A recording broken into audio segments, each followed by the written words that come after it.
cultured person is one who knows something about everything and everything about something.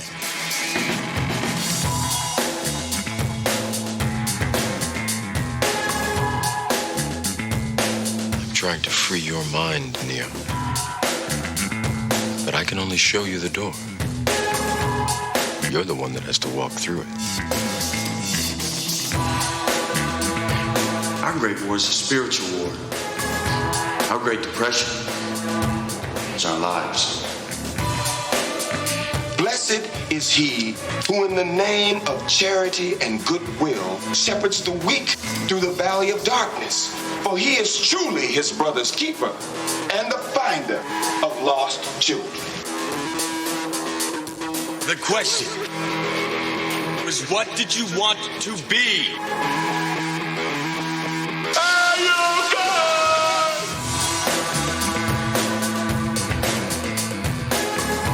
You're like a big bear, man. I like it a lot. What do you mean funny? Funny how? How am I funny?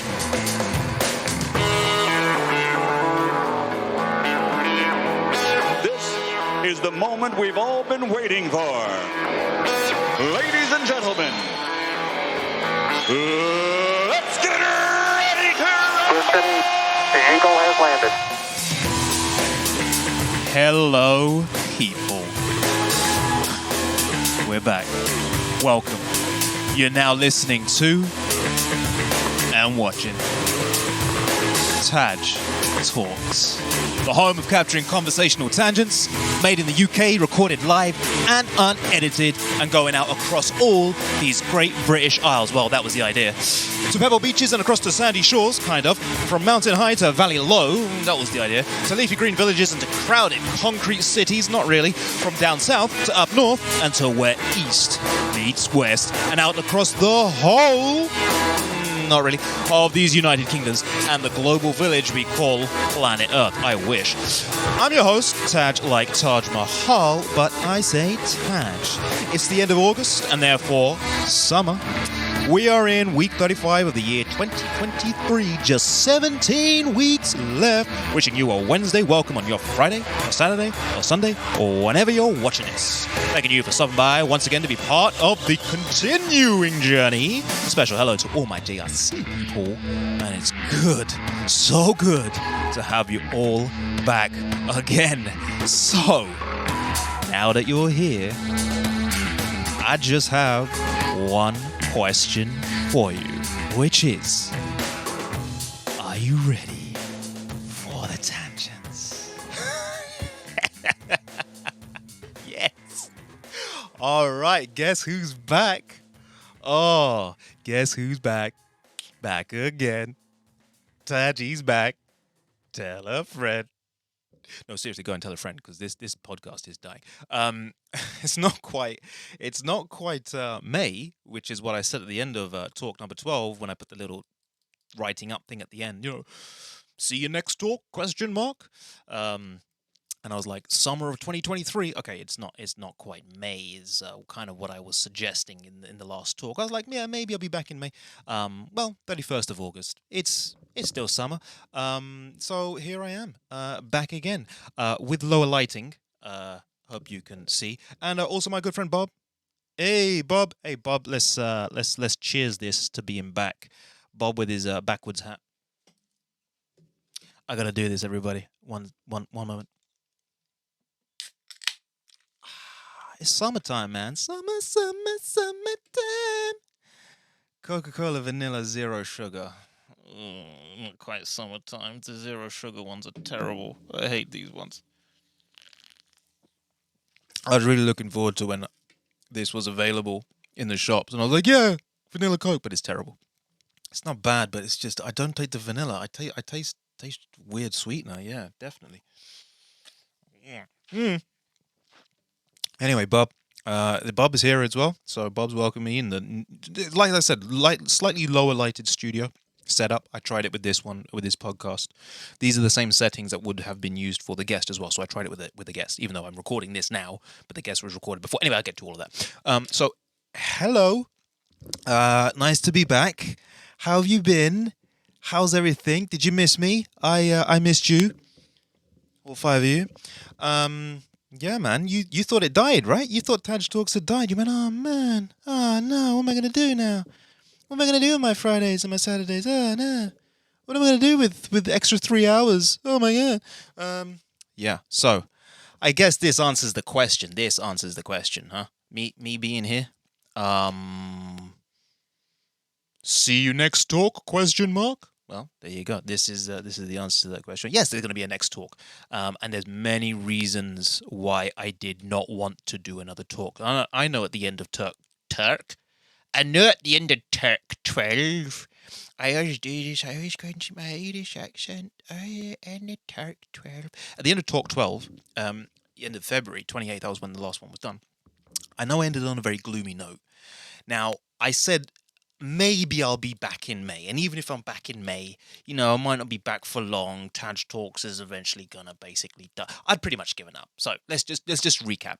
At the end of the last talk, I said that this has got to come to an end, and I was a little bit vague about what was going on, but I just said this has got to come to an end pretty much now because I'm going down a new path in life, and I just started some studies, which I'll explain in a bit what I was doing, and those studies were going to lead to a new career path, which I'll explain a bit, sort of, and I was also just kind of like, look, this room is small, this is a bedroom podcast, I can't keep living this way, and I was just like, I got no space in my own head. I've got no space physically, so I wasn't really enjoying life, and I just was kind of thinking this podcast is more like getting in the way now. Like, it was fun to begin with, and now it's just like this headache and hassle on my. And I felt really bad to have to say that to you all and just sort of break it down and be like, oh, I'm going to stop. It's getting too tough. But listen, now a completely different story. Things have changed as a result of what I said. Coincidences were happening at the end of that last, podcast, whatever, things. I was like, oh, I'm studying. And whilst I was very excited about the things that were going on, I was just like, man, but this has to end. But things really have taken a change for the better in many, many aspects. So I'll get on to explaining all of, at least what leads up to the guest that we have for today. I'll explain the guest. But I have lots to get through in this half-hour intro. I didn't think I'd have much to say in this half hour. I thought I'd just introduce the guest and that's about it.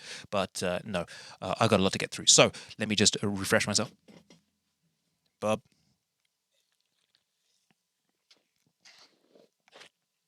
We're back. Nice one. Okay. So today's guest is going to be Thando. I'll explain who Thando is shortly. So that's today's guest, Thando. Talk 13, Thando, the preacher, the man of God, the teacher. I don't know what the title is going to be, something along those lines. But before I get to Thando, let me just say thank you so much to Aser for the last talk we had, which we filmed actually way before. But thank you to Aser. That came out 28th of February. Man, 20th of February, and now we're in August. Seems like such a long time. But anyway, and I've seen Aser. I've seen you at church, man. It's been good to see you then. And I really, whenever I've seen him at church, that's also been one of the things which led to me to say, look, I gotta keep doing this, and we gotta keep doing this. Like I said, I gotta get you on for number 3. But listen, when I was editing this podcast, the same thing happened when I was finishing the editing of the Aser number 2, which was podcast number 12. So to think, I'm only on 12 right now, and I was going to pack it in. Rogan is doing hundreds before he starts thinking this is maybe a bit tough, and he carries on. He's on that, and I was thinking like, oh, I'm at 12, I'm going to give up. Anyway, it is hard work, but yeah, when I do interviews like I did with this particular one, and like I said with Aser, it was brilliant. It's just brilliant to edit, and I remember how good these conversations are. So even though it's hard work, it is it's so worth it. And even though there are not a lot of views, it's not really about the views for me. It's about the fact that I enjoy it. And as long as I enjoy it, I just don't like all the editing and all the background work. Like, you don't know how much goes into this in the background. This takes a lot of time. But Aser, amazing last podcast, Hebrew Israelites Part 2. We got to do more, and I don't even know we could do Hebrew Israelites 3, but I think we could do so much other stuff. But anyway, so long-term future, I am thinking about changing the format of the podcast, but No, I'll get onto that at another time. Let's stick in the present. Let's not worry about the future. Let's just stick with now. But it takes a lot of time. Anyway, so let's get straight into our intro. Well, this is the intro. Let's get into like the segments. Because I want to do all the segments now, and then I want to tell you about Thando and what he's all about. So let's do this intro segments. And that annoying that thing is just as annoying as this guy over here. You know how much he started to annoy me. But Whibbit, I don't know why I invented that thing. Whippet. What have I been up to? It's lame, isn't it? Anyway, so clearly I've been up to studies. I've been up to work, working and studies. That's literally it. I dropped the job at the warehouse. So hello to all the warehouse people. Hello. So I left the warehouse to enter into studies. So whilst it seems like, I don't have to work at the warehouse now, I got more free time. I didn't really, because I had to do studies. And the studies were full on from January to May. And it was crazy right up until the end. So much to do with those essays. And as soon as the essays and the exams were over, work just went crazy as well. And it was really fun at work, but it was really busy. So yeah, that's literally January to May, full on studies, with work still, and then work just happened to kind of open up new opportunities for me, just on the tail end of the studies. And there's some things that have come up. Anyway, I'll get into all that. So that's what I've been doing on that front. And during the studies, I had no time for gaming, but I got into some gaming, I have to say, when I started going back to work, started getting into stuff, and then, it was just kind of like work, home kind of thing. And then I was just kind of thinking, you know what, I could do with a bit of a break, and so I started picking up on, Star Wars. Started picking up. I bought myself Red Dead Redemption 2. Got a bit of Red Dead Redemption 2, and then I was playing Red Dead Redemption 2, which I knew was going to be fatal error, because that game, Red Dead Redemption 1 was amazing, but I bought Red Dead Redemption 2, and I thought, let me just play this, and then I thought, you know what, this is getting too addictive. Let me. I need to change. So I bought GTA 5. Really? Yeah, I bought GTA 5, and then I was like, I should take a break from Red Dead Redemption 2, so I bought GTA 5. So then at one point, I was just like, man, what am I doing? Why am I getting sucked back into this thing? So I went, you know what I'll do is, here's a really, this is me at my wisest. I decided to replay Assassin's Creed right from the beginning, literally from the beginning. I watched a playthrough of Assassin's Creed 1, so I could get the background story, because I never played that one. And then I watched it all. I kind of skipped through bits of it. And then I picked up Assassin's Creed 2. And I'm kind of in the middle of Assassin's Creed 2 now, which is really good, because it's got all this stuff about Illuminati and all this kind of stuff. It's really interesting, I think. I'm doing it it's educational. It's educational. Honestly, it's educational. Bob, it's educational, man. But then I did really think at one point, I've cut back on the gaming again, because I need to do something more serious with my life. So I stopped the gaming. Anyway, other things that I've been doing. Hey, I've been out traveling on the motorbike. Clearly, summertime. Let's just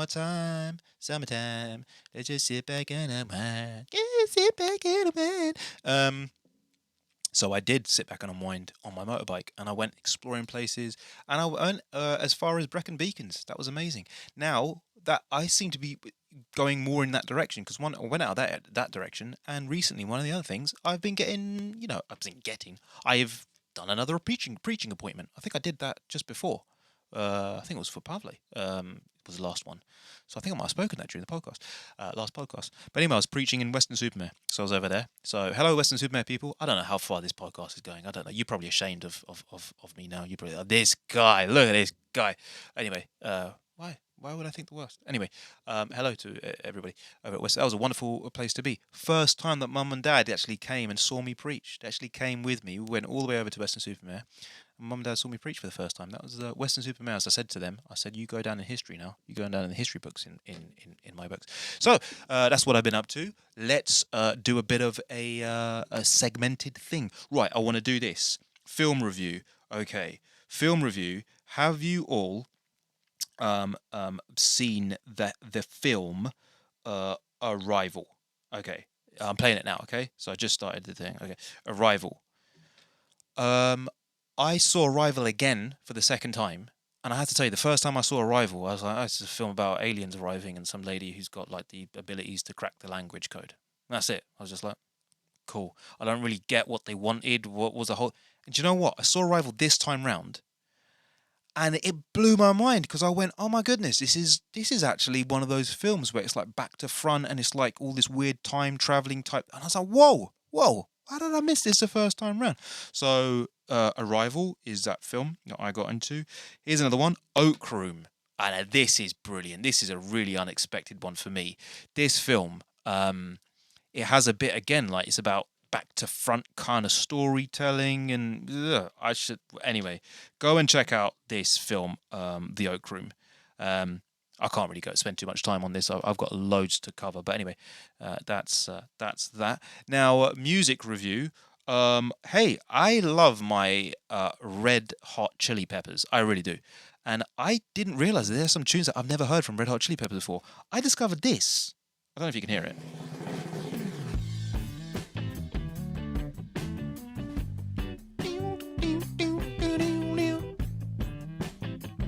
I like this.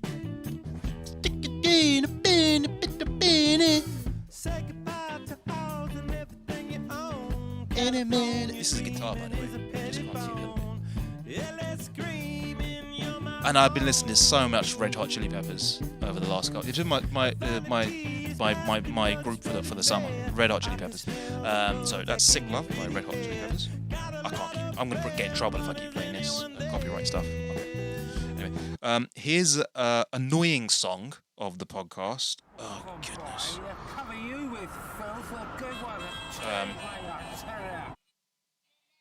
Every time I hear that. I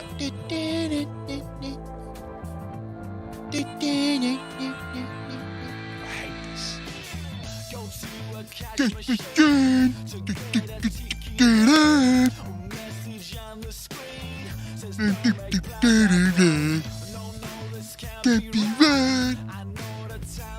I hate this bit coming up as well. Honestly, when I first heard this song back in 2006, 7, whatever.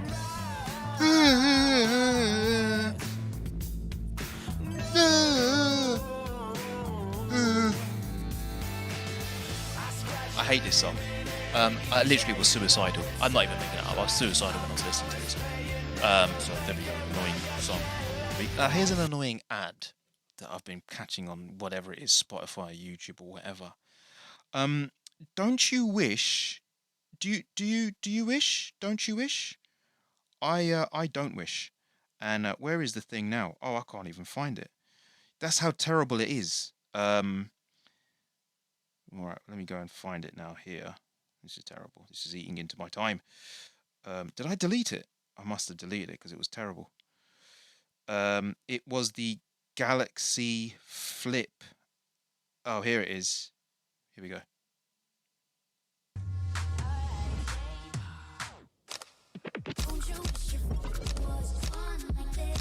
Don't you wish your phone was fun like this? No, I don't. Don't you wish your phone looked more like I don't. this? I'm quite happy with my phone. Don't you wish your phone could flex like this? No. This still really annoys me. Don't you wish your phone could fit This in here? bit coming up.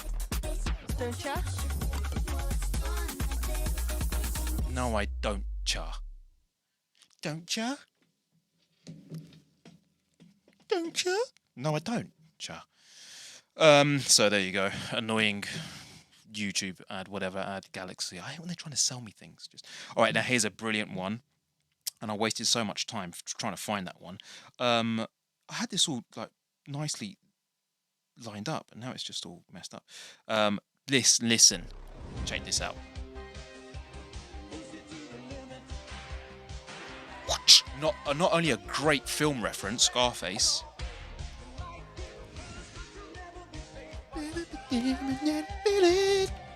Watch this. You know how they're all shaking hands and wink? Look at her wink.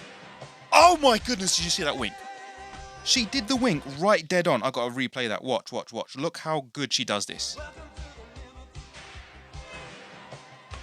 Did you see that? Oh, mate, that's amazing. She winks at just the right time. I was supposed to record my phone. This is going to be way off. I'm going to be way off on this now. Anyway, I'll have to sort that out. It's going to be very difficult to edit. Now, another thing here is I have a new word for you, and I'm really running out of time here. A new word of the podcast, Shout out to Sheldon, by the way. Thanks for this, Sheldon. This is a word that Sheldon. I was talking to Sheldon. He was here. He came round.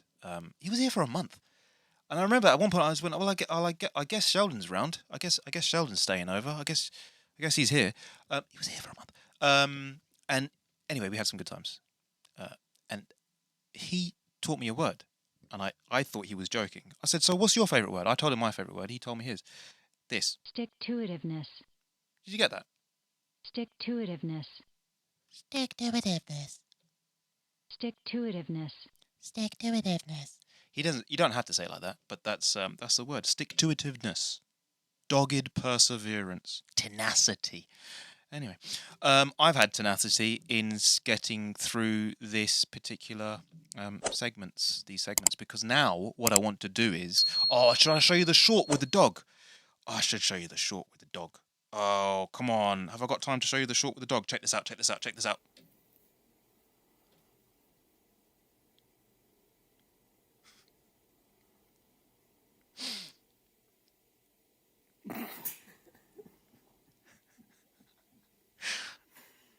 Look at this dog. Forget cat videos. Look at him. He's nodding off. Look at his eyes.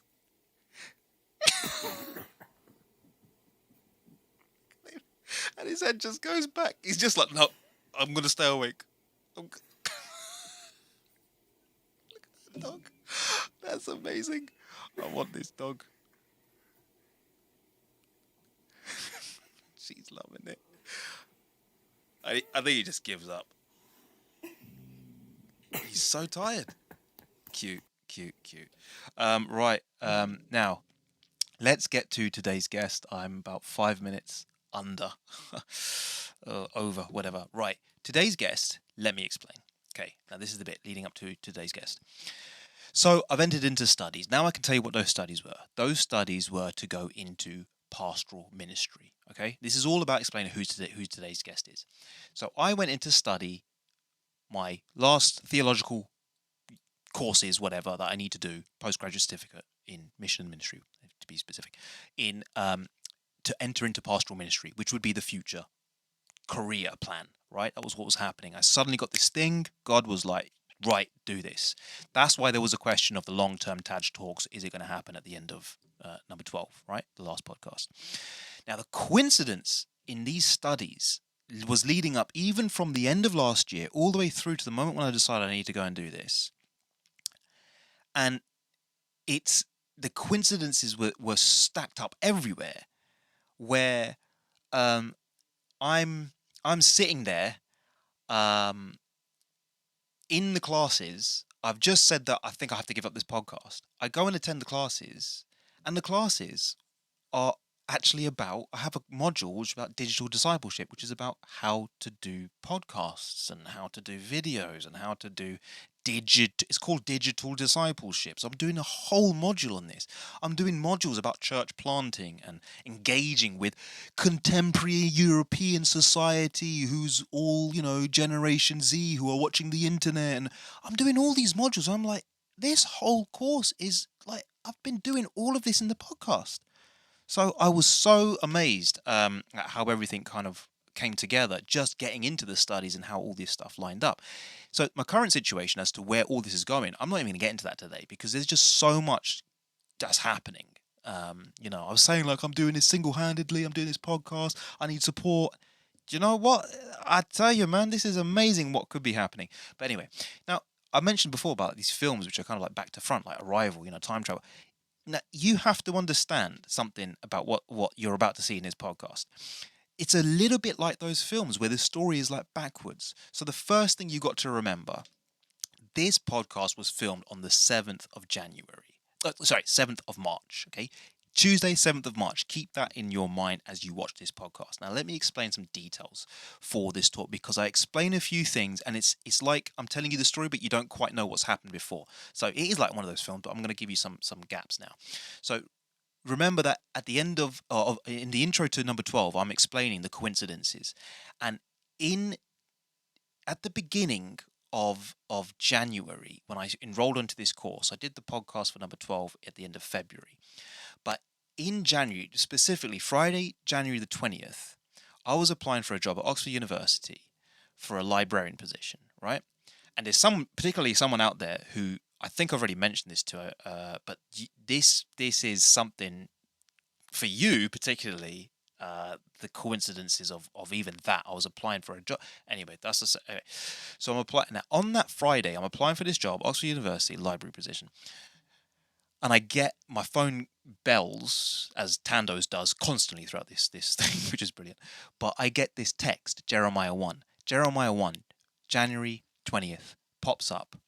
And it's like this thing. It comes at the same time that I have a thought process, which is like, should I go back and study? And this thing pops up, and it's Jeremiah 1. Jeremiah 1 is the call to ministry of the prophet Jeremiah to enter into his ministry. Right. So that's January. Then I'm going to studies, and during the studies, we get invited at the college. We have like a guy a visiting guest comes down. He's preaching about the art of preaching. I'm forgetting his name's Gregory. I think we mentioned his name in the podcast, me and Thando. His name's Gregory. Now, he preaches on a particular passage of the Bible. Can you guess what it is? I'm just going to leave it there, right? Because I'll let you fill in the gaps as you watch this thing. Now, Sergio, I make reference to Sergio, is a guy who also came down for that conference. And so Sergio was there. I studied with Sergio. I studied with Thando at the same time. So Thando, we all knew each other. But now all these guys are coming back.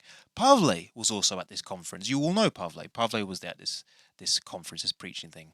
Now, I should also mention, if I haven't made it clear before and you didn't pick up before, Roberto. Roberto is Pavle's wife. Okay, cool. I'm going to give you another name. Pastor Wadju. I'm not going to give you all the connections now because it'd be more fun as you watch it. Pastor Wadju was the pastor when I first came into the faith. I was baptized in my church in London, but I was studying at the University of Essex. Keep that in mind. And I was studying at the University of Essex. And so Pastor Wadju was the pastor in Colchester Church in Essex. And so Pastor Wadju, another name for you to know. That was in 2009, by the way, right? So look, when you watch what even the clothes I'm wearing, I didn't even know what it was. Anyway, talk about coincidences. Now, furthermore, in anticipation of this conference, I'm thinking the podcast's dead. I'm swamped with studies. I'm just concentrating on ministry. I think I've messed up my employment interview anyway by this point. You know, I said that in 12. And so now Thando calls me in March and he says, Taj, I'm going to be down there. And I was like, cool. What are you doing? Like, he's like, I'm coming for the conference. I was like, oh, okay, cool. The seminar. Great.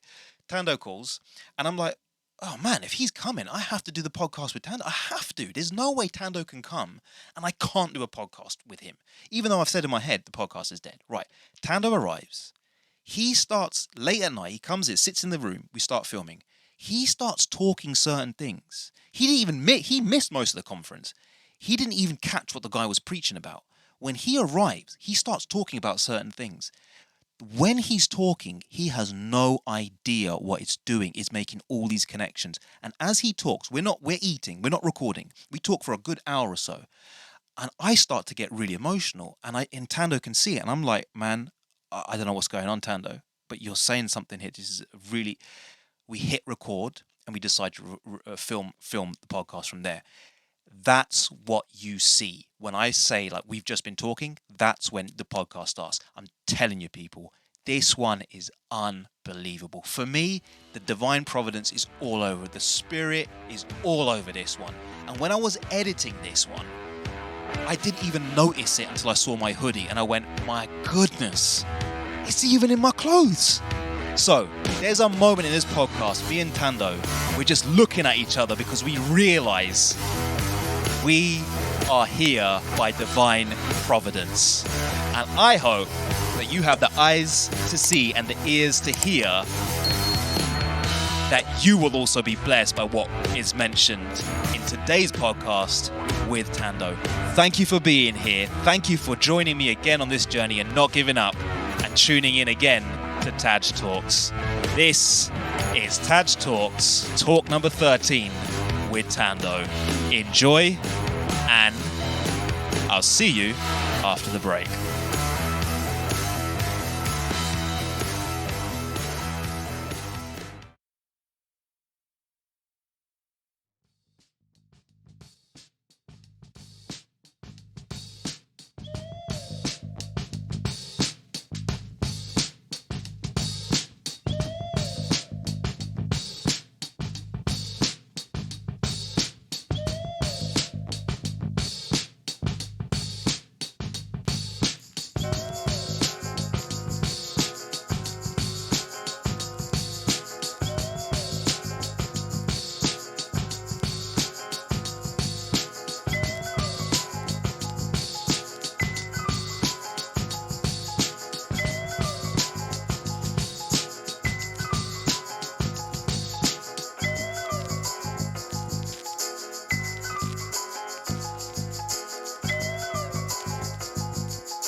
Yes, welcome back.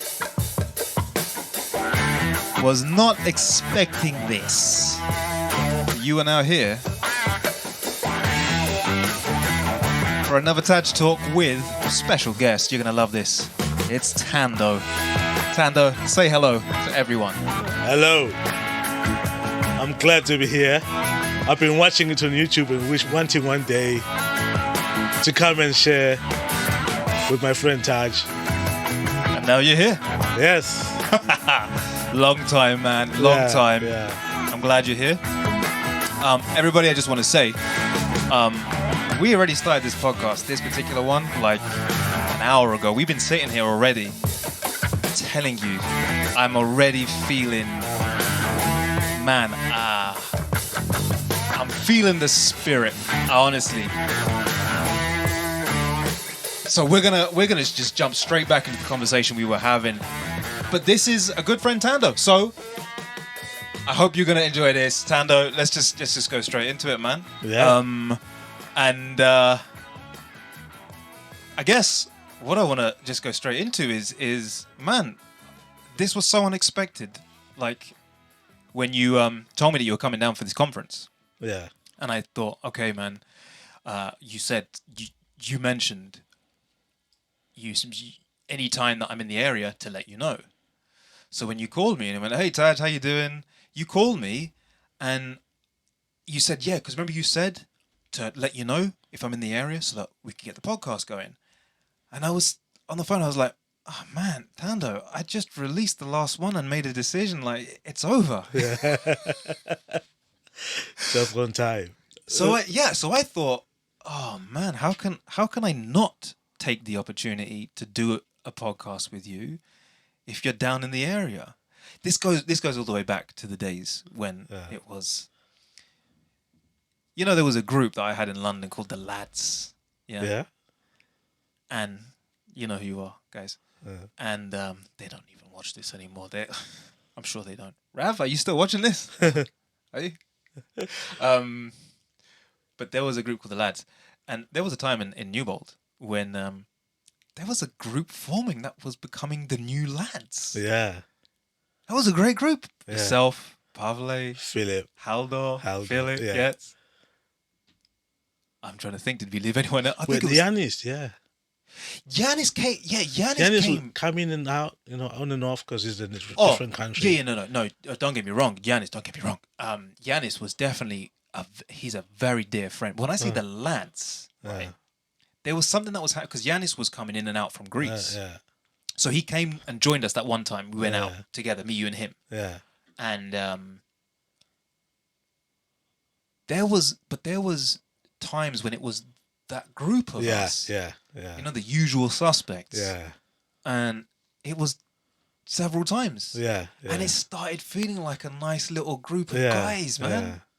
So it's amazing to go from those days to having you back here. But the fact that I mentioned you way beginning, right at the start of this whole podcast, and I was saying, man, Thando, I would love to get Thando on this at some point. You guys are all going to meet Thando. So everybody, you're meeting Thando now.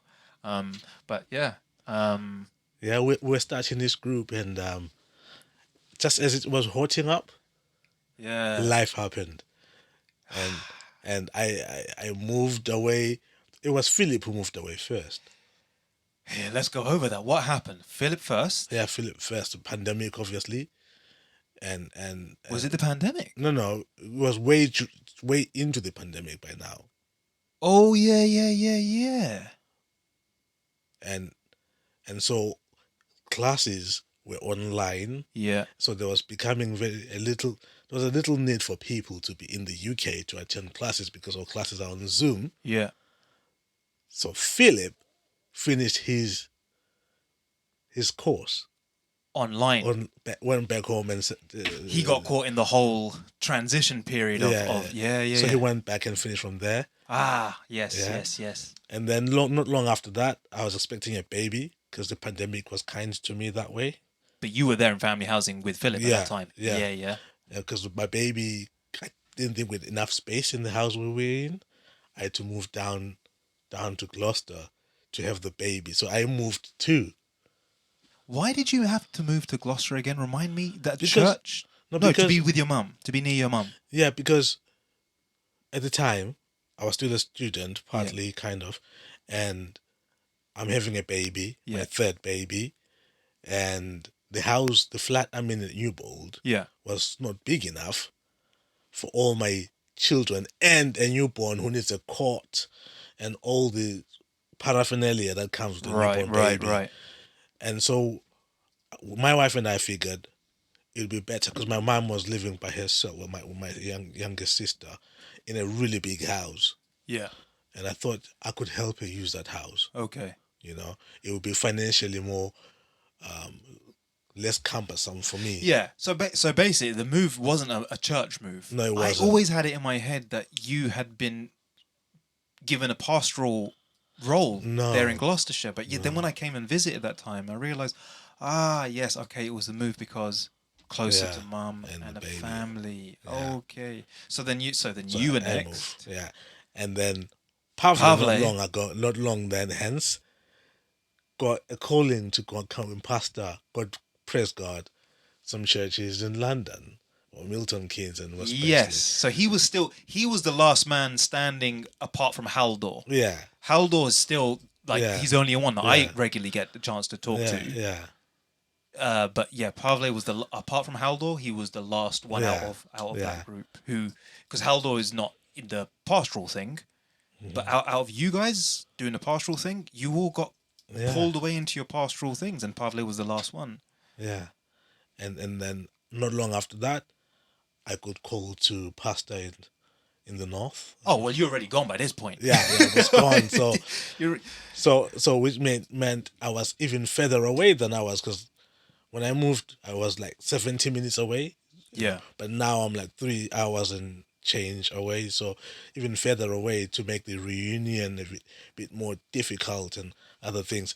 And so we were starting to have this group where we're discussing heavy ideas and forming, it was beautiful, I have to say. So for the benefit of those who are listening and watching, what was the highlight for you in terms of some of those topics? And because we were going into some, I loved them, man. Yeah. You know what? That was the thing about all you guys. I was having conversations with all you, less so with Philip, because Philip was me more. My relationship with Philip was more about the drumming, music, yeah. But we would have a little bit. He was teaching me drumming, and we would start to get in a few kind of conversations. And I used to then see how the conversations that were happening with yourself individually, Pavle individually, Haldor individually. And this was the time when Haldor back then was saying to me, you should think about doing some kind of thing like podcasting. And that was when we started talking. We started having more of an intentional thing in the library recorded. So that was when I was like, man, if you put all these people together, what kind of conversations could you have? And man, for me, the beautiful thing about being at seminary, Newbold, for those who don't know. Yeah, I think they're starting to realise. Is you step out and you've got this burning theological issue that you want to talk about. Yeah. And the person who wants to talk, who could talk about this with you is right at your doorstep. Because Philip was just across my door. So, and when you move away, if you want to talk about something really, really meaty, that really critiques and questions the foundations of some belief system, it's difficult because you have to pick up a phone. And you don't know how busy the person on the other phone will be. Do they have an hour or two? Right. Man, we had a few conversations like that. But when we met together with the guys and we said this evening we're just going to discuss hermeneutics, because I remember that one very well. I remember there was one particularly passionate one. Yeah. That's all that you said. Yeah. And what was really interesting is how we are all of the same theological tradition. Right. But we varied in views, sometimes very widely. Yeah. And that for me, I find that very healthy. Particularly that we could disagree and still remain mates. especially when the passions got involved as well. Yeah. I got a little bit worried at one point. Me too. Yeah. But that didn't break our relationships. Right, and that's what I think is great That's about... key. Yeah. We would go, nah, I see it differently, and sometimes get really passionate about it because we're humans, and sometimes we weren't able to check our passions at the right time. You know, sometimes we throw our toys off the pram, Sophie tantrums. But it also says a lot about how we felt about each other, that we would allow ourselves, to share that amongst people that you wouldn't do that if you didn't trust the people that you're with. Yeah. I think that speaks volumes when it's just like, man, but I really feel this way. It's like, okay, but I really disagree with you. Like, wait, but it was wow. Yeah, but because it's a place where we're not just trying to. You're not just going to echo the sound of your own voice. Yeah, that's when you say it's the healthy thing. Yeah, so healthy. It's not an echo chamber. Yeah, you know, you say something and somebody goes, no, I actually see this differently, and the reasons I see this different, and the person who said they see this differently will come up with a very well reasoned argument. So I can see just how well reasoned that argument is. Yeah, I still disagree with it. Right. Because I reason it differently, and this is interpretation, and this is amazing because when we talk about scriptures and stuff, one thing that we just overestimate or maybe take for granted is that we interpret things the same way, but we don't. We never do. No. And so when we get an idea that we're dealing with, I can read the same text, and from it, because of all my experiences in life and all whatever else traditions I've been part of, I understand it a lot differently. The cultural aspect that just brought me up and made me the person that I am makes me understand it so much more differently than somebody else, and makes it difficult for me to draw the same conclusion as somebody else. Is that me or you? That's me, man. So I'm professional. Don't worry. So Auntie Heather's taking a phone call on this. so I'm just saying to everyone, Auntie Heather's coming back. Hopefully. But I don't want to make this long because who wants to hear about the ins and outs of hermeneutics? Yeah, I mean, it's just us Yeah. reminiscing on how this whole beautiful journey. The point that I really want to bring out is it helped me, it sharpened me, those conversations, to be able to disagree with somebody on a theological issue and still respect their point of view, and not to think of them, not to demonize their point of view. Because at least they respect the Bible. They're getting to their point of view by some way of interpreting a text from the Bible. Just because they interpret it differently, I will not call them I won't call them anathema, or I will not say they're heretic per se, because I can see their line of argument that they're actually respecting the Bible, but they just see it differently. Yeah, you know. So I can have a different conclusion and point of view with somebody who's studying the same Bible, and that's okay, because I don't have the copyright on hermeneutics. Right. To go, the way I see it is the right way. Because even the way I see it now, it's not the way I've always seen it. Yeah.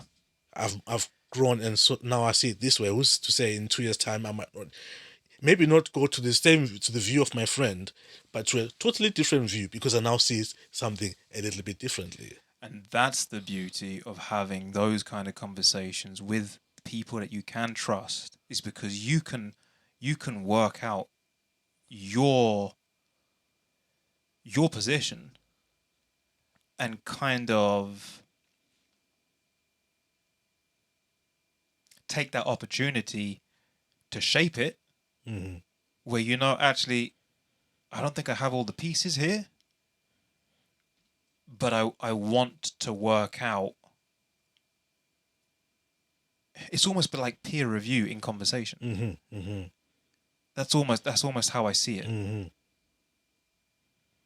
So yeah, I mean, it was that, and I'm just, so like I say, I mean, this is just all my way. Just really, I was going back to that. It's just to say I'm so glad that after so long, apart from when I came to visit up in Gloucestershire, after so long, we are here, and we get to finally, like, from the moment I started this, there was just, man, certain individuals just instantly came to my head, like, I need to have this, but then, as you say, like, everyone's just scattered, everyone's all over the place. So, man, I know your day to day. We just been talking about it. Everyone, we were just catching up about this conference that we were both at. It's a conference, seminar. Seminar. But you've been doing what you need to do today. So you're knackered. You know, you're drained emotionally. I would have thought. I think you've expressed it in some other way, but so the fact that you're here, yeah, man, I appreciate it. I've been looking forward to this for a long time. Me too. And I feel like this conversation we just had is nothing as interesting as the other conversations we were having. No. Yes. No, So I think we should get to the interesting ones. Let's do it. So that people can click subscribe and like. You know? Yeah, thank you, Thando. Brilliant. Yeah, I think this is the bit when I put the. All right. You want to take over? We always had a plan to do it. Two of us. No, yeah. So where did we go? Not because we were talking about. I think that was a key. I was doing like a confessional type of story, and I think I want to talk a little bit more about that story. Man, his confessional story hit me hard. You talking about what just got the waterworks going? No, not that one. Oh, okay. I was gonna say. Yeah, we're going to save your waterworks for the camera. I can't seem to stop the waterworks, Thando. There's no stopping the water. I don't know. I think I need to go and get therapy or something, man. Anyway. That's another story for another time. Weeping Prophet just comes to my mind. Yeah. Every time, the goodness of God, and it's not because I'm sad. Yeah. I just get so like, God is so good. Yeah. So. I get it. You know, I have a friend, I'm not going to say who, but we go to a wedding sometimes. Yeah. He cries. Yeah. And I kind of pick on him for it. Not too much, because I think it's a beautiful thing that he sees the beauty in two people coming together. But as a good friend, I pick on him. Especially when he's seen the beauty of a snail. Yeah. He's crying at everything. Yes. Just look at the rope of the snail. Oh, yeah. And at his wedding, he cried. And I missed it. I was there. I was doing something else. And he was crying and I missed it. And I could have picked on him so much for it, but I missed it. And well, this doesn't sound nice at all. This sounds more like, did you hear he was crying? Oh man, I missed it. And then I saw it on video, so I said, oh. But what I'm trying to say is sometimes tears, I get them. They when you're overwhelmed by the beauty of something, you know. And this is what my friend does. He's man enough, I think, to let his emotions overflow and share how he's feeling. Do you think it's okay for do you think there's a trend for men to be crying more these days? It perhaps is. I think there's a push to feminize men a little. Do you think it's that whole thing that's going? I mean, I get emotional, but I don't think it's part of a trend. I've always been quite sensitive, but outside of me, you think there's a trend going on? I think there is, yeah. I think a part of a feminizing of the men. Yeah. I'll call it feminizing of the men. I mean, men should cry. Men should be able to cry. It's healthy. There's a reason why God gave us tear glands. Yeah, I mean, yeah. So we should cry, but there's a push. I maybe not so subtle even, to get more men to be more in touch with their feelings, and I think men are less in touch with their feelings than they should be. But whether I'm right about that is a I don't know. Okay, in the history of being man, humanity, how did we decide what amount of emotions men should feel and how they should express them? Who is the judge on this? So, are we right to say men should be in touch more with their feelings? Who's to say? You know, all these thousands of years of men living on this planet and deciding, and interestingly, different cultures, different parts of the world, without colluding, they decide they don't want to cry. Can we just respect that people who've never crossed paths or exchanged notes on how men should behave, all decide, for some reason, that men don't cry as much, don't show their emotions. Can we just come up in 2022, 2023 and go, men should cry more? Why? Because women cry more and we think it's healthier for them. Exactly what is the reason behind us saying men should be crying more? I don't think the reasons that we're giving for this are well reasoned enough and warrant us to change status quo. I don't understand why exactly, what's the benefit of men crying. Yes. What study have we had? Have we had 2,000 men who cry and 2,000 men who don't cry from all different walks of life and religions, cultures, and so forth? And then go, oh, look at the ones who cry are better off in this emotional thing than the ones who don't cry. And do we even know that it's the crying or the other aspects common to the men that cry that we're not currently studying? Hold on, I'm getting lost. Are you saying that the men, it's okay, you think it's okay for men to cry, but you think the reasons that we're giving for it are not thought out? Yeah, I think men have tear glands, so they should be able to cry at some point. There's a reason why we have them tear glands. Right. And it's okay to see the beauty of something and well up with tears because you're so overjoyed. Yeah. Yeah. And so those tears of joy, I think it's okay. There's some people who try not to actively try to oppose that welling up and so forth. And I'm saying, if you get to the point where you want to cry, yeah, it's fine. If you get to a point where you want to cry, but I think you shouldn't cry because you're a man. I think there's something wrong with that. Yeah. But if you are a man and you feel like you want to cry and you are not afraid to cry because you think people think less of you, then I think you're man enough to cry. That's what I'm saying. But to say that men should cry more. I see. Then I'm saying, why? Why should they cry more? That's when it starts being one of these agendas in society. Another agenda of, let's steer all society into this way. Yeah. Just primarily because we think it's better that way. And okay, maybe it is, but why do you say so? Why am I supposed to follow you on that journey? Because I would happily follow you maybe, but explain to me what men benefit from that and how you know that. How did we get into men crying, by the way? Because we talked about waterworks at the beginning. And you said, what was the reference to waterworks? And I went, well, man, forget about it. Do you want me to share what we... Oh, yeah. Okay, so let's go back to... Yeah. But before we leave this men crying thing, I want to clarify. You're another one who's good at tangent management, by the way. Yeah. Pavle was very good at tangent management. So, well done.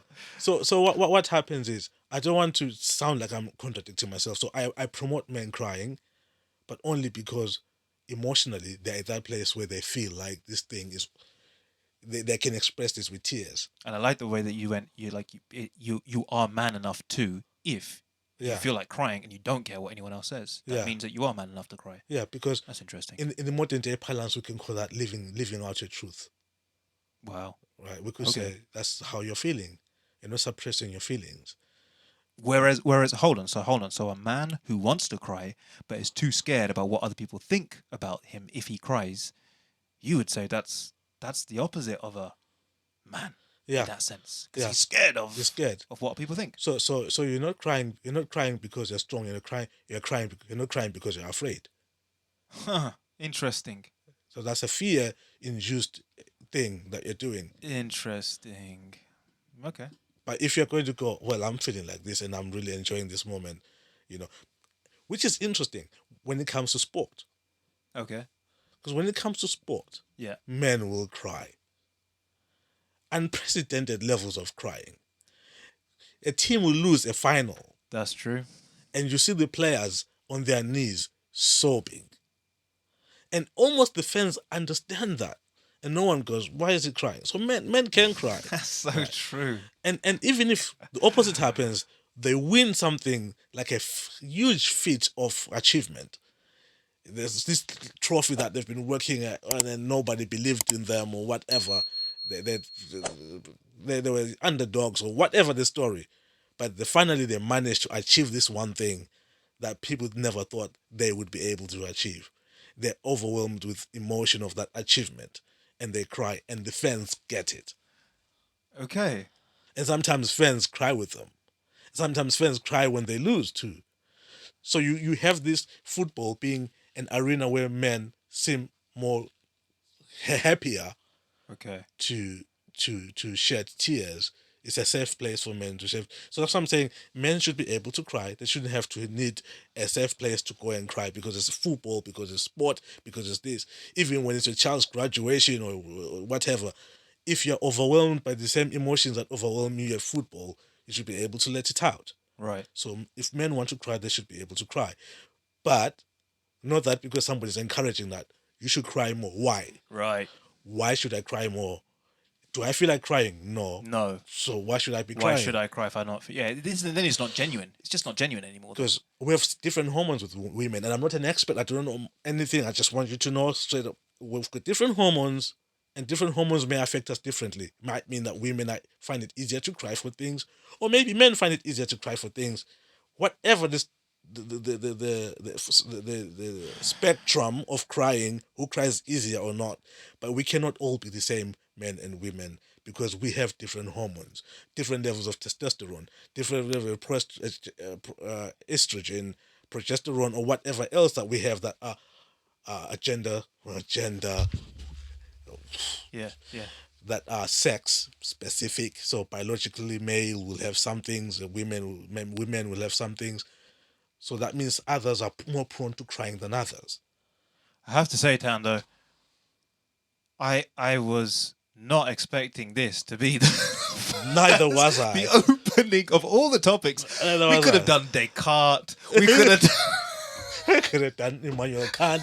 We could have done Tilliard. You know. How did we get to men crying for the first half an hour? But we will get back to the other thing. Okay. Yeah. Because this has been a tangent. This is a classic tangent. Yeah. And you refused to abandon the tangent. No. You wanted to carry on. Yeah, because I thought there was still something in the tangent that was not fine. I didn't want to sound like contradicting myself there. So you see, people, this is why I have Thando here. Yeah. Made for the tangents. We'll be back after 2 minutes to get back on track. If that's possible. I'm not sure it's going to happen. I think I should just re-emphasize the catchphrase. Are you ready for the tangents? Because they're happening. Okay, we'll be back in 2 minutes. Yeah. More with Thando. See you then.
Welcome back to TAJ Talks. My name is Taj, like Taj Mahal, but I say Taj. Do you know why? Because I can. Yeah, man. All right. Yep. I feel like I got like a lyrics to this thing now. I'm hearing it sometimes. Man, I'm so fired up to be back. Thank you, Thando, for making it a relighting the fire, man. Because I was telling everyone, I was like, done, guys, no more. I gotta concentrate. So I don't know, guys, when this is all coming out, guys and girls, I don't know when this is all coming out, but I literally had like half a week to live in my podcast is over, and then this guy calls. I was just like, I guess not. I have to say though, I do feel as if like the Lord has been speaking to me and saying, no, Taj, I didn't say stop this podcasting. And then I started thinking, wait a second, you're making comment, Lord, on the podcast not stopping. Whoa, wait a second. The whole podcast thing is your thing? Like when did that happen? I thought it was mine. It was my thing. Yeah, so it's really interesting because I literally just released that podcast and I was a little bit kind of down. I was like, man, I really put so much into it. I just didn't have the time. It didn't really go anywhere where I wanted it to go, and I just got a bit. And then I literally had a half a week. And then you called and you were like, "Hey Taj, man," and I think I put it down. I do this thing now in my phone. I have a OneNote, and I have very specific questions that I'm asking God. And whenever I have a question, like an area in life, and I'm like, so what am I supposed to do? And I write down the question. So, God, should I stop the podcast? Like, if I come back after, because I haven't mentioned to the audience why I stopped it. I just said I'm doing studies. Maybe that's something we can go into. Maybe I can reveal it now to everyone, because I guess I would have started the podcast again. So I don't know. But I said, should I stop the podcast? And I'll write it down as a question. Then I'll put the date of when I asked the question. And then, as I go through the days and the weeks, I start to come across certain things, and I go back to my OneNote and I go, like a sub bullet point. This thing was Thando just called. Thando started mentioning, and I went, is that connected to? Is this your way of answering? Are you? And I've been looking at this thing, this new thing I'm doing, specific questions, specific answers. It's amazing when you start to see how quickly God answers. And also how often he's speaking. So if I wasn't consciously aware of, like, record this, you just had a thought, how does that connect? Then you put it down in this thing and you go, wait, that actually answers a question that I was asking previously. So, Let me tell you a story about prayer. Yeah, man. Do it. This is what we're here for. Okay. It's the same one I preach. Okay. The story that you were telling me. No, it's a different one. Okay. This is gonna be good. Come on. Don't make me cry. So check this out, right? This might blow your mind. I mean the listeners. Okay. You're a theologian, maybe not so much. But check this out. I'm always ready to be blown. Mind blown. Yeah. 2 Kings chapter 6 and 7. We meet a story of famine. In fact, if you read 2 Kings chapter 8, you get the story that the famine had been there for 7 years. But we're in the famine. There's famine in the land. But on top of the famine... This is a first, everybody. There's a double whammy. 2 Kings chapter 9. Chapter 7, 6 and 7. There's a double whammy. What's happening? Okay. There's a siege. Ben-Hadad, the king of Aram, is besieging Israel. Okay. And the king is trying to follow the prophet Elisha's advice. Okay. But as he's walking along the walls of the city, a woman says to him, King, I'm not happy with the status quo. King says, what's happening? And the woman says, this woman and I agreed that we're going to eat each other's babies. That's how dire the famine is. Is this in 2 Kings? 2 Kings, yeah, chapter 6. I don't remember this story. Okay. That's gruesome, man. So I gave up my child so that we can eat. So that we could eat the baby? Yeah. And now that my child has been eaten, she's hidden hers. Contract is broken. So the problem in the story is not that the child is hidden. The problem is that they're eating their children. But she doesn't see it. It's how desperate the situation is. She thinks she can tell the king that the other woman should produce her child. And the king should say, yeah, that's fair because you agreed. Yeah, she's coming at this like, hey, we have a broken contract over the uneaten child. Forget about the matters that we're talking about. But before that, the story tells us that the famine was so bad, a donkey's head was being sold for 80 shekels. Okay. And the dove's dung was being sold for 5 shekels. Now, the commentators are split on what the dove's dung actually is, whether it is dove's dung or its code name for salt or whatever. They're saying all sorts of stuff. It doesn't matter. Okay. Yeah, what is code for. That's not the point I'm trying to make. Yeah.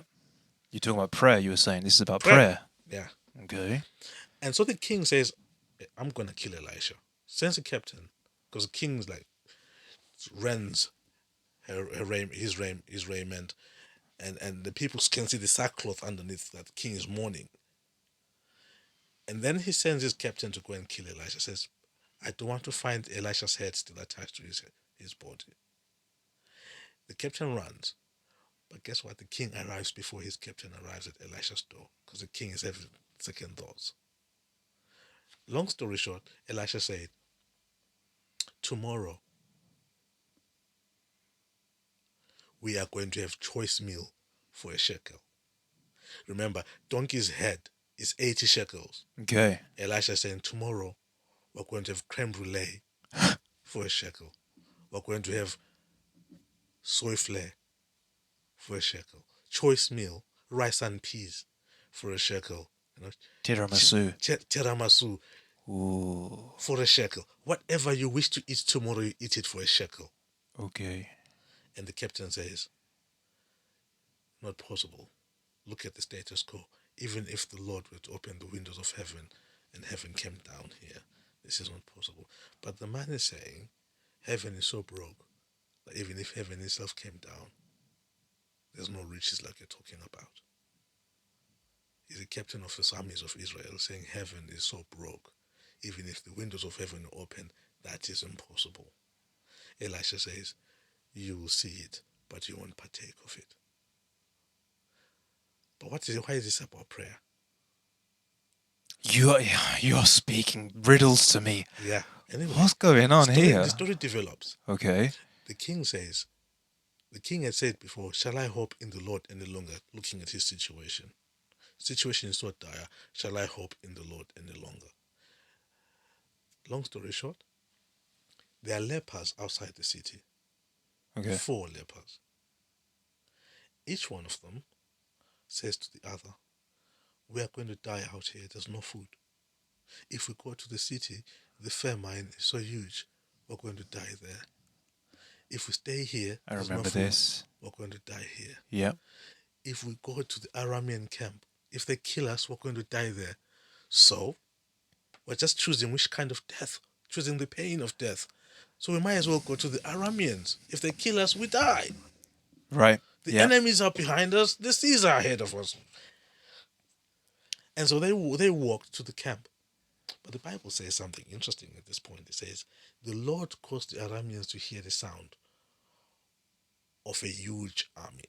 And they thought the Israelites had called the Hittites and the Egyptians upon them.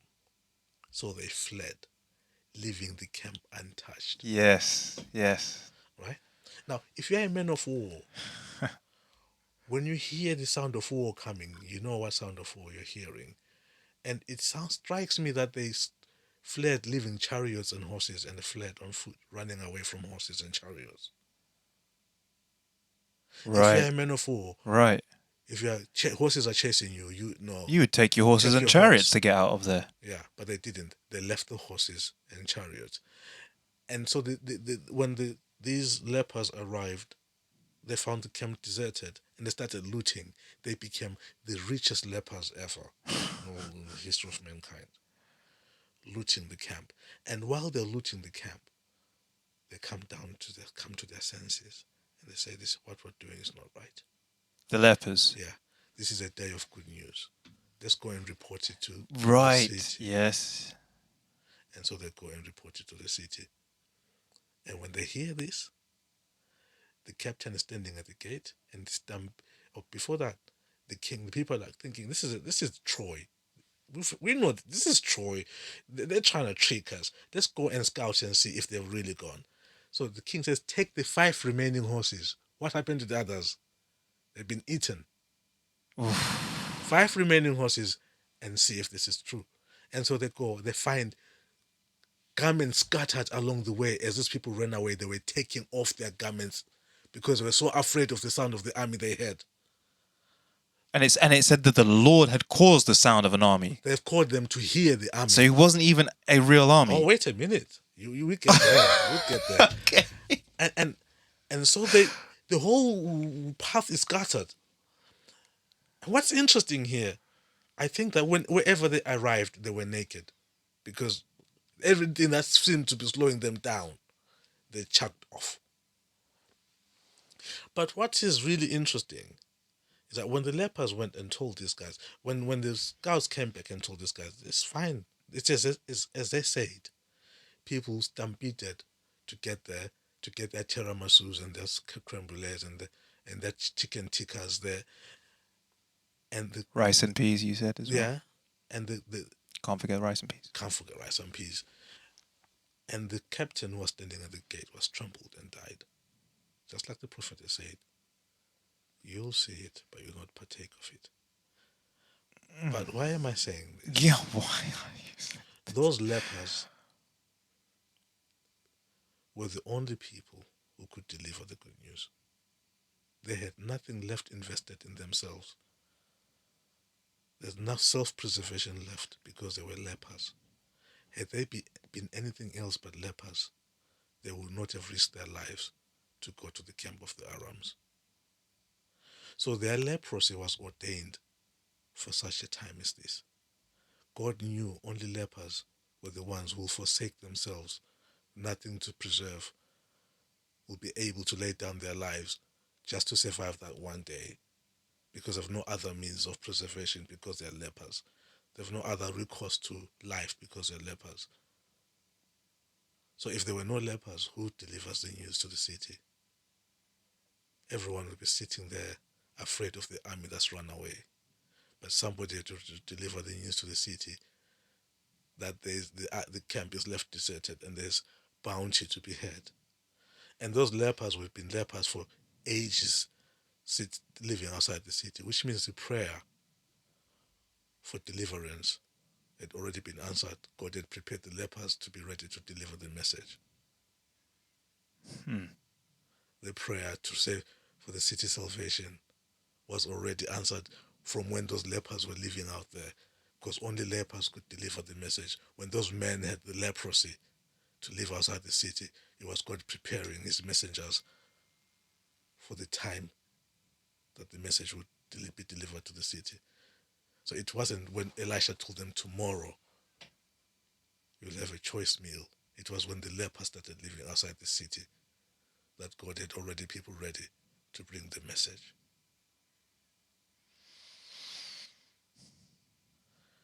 And every time those lepers would have prayed that God takes away the leprosy from them, God would say no, because I need you to be ready to deny yourselves, because no one would deny themselves unless they've got nothing to live for. What are you trying to do to me, man? What? I'm just telling you, it's biblical stuff. I don't know why.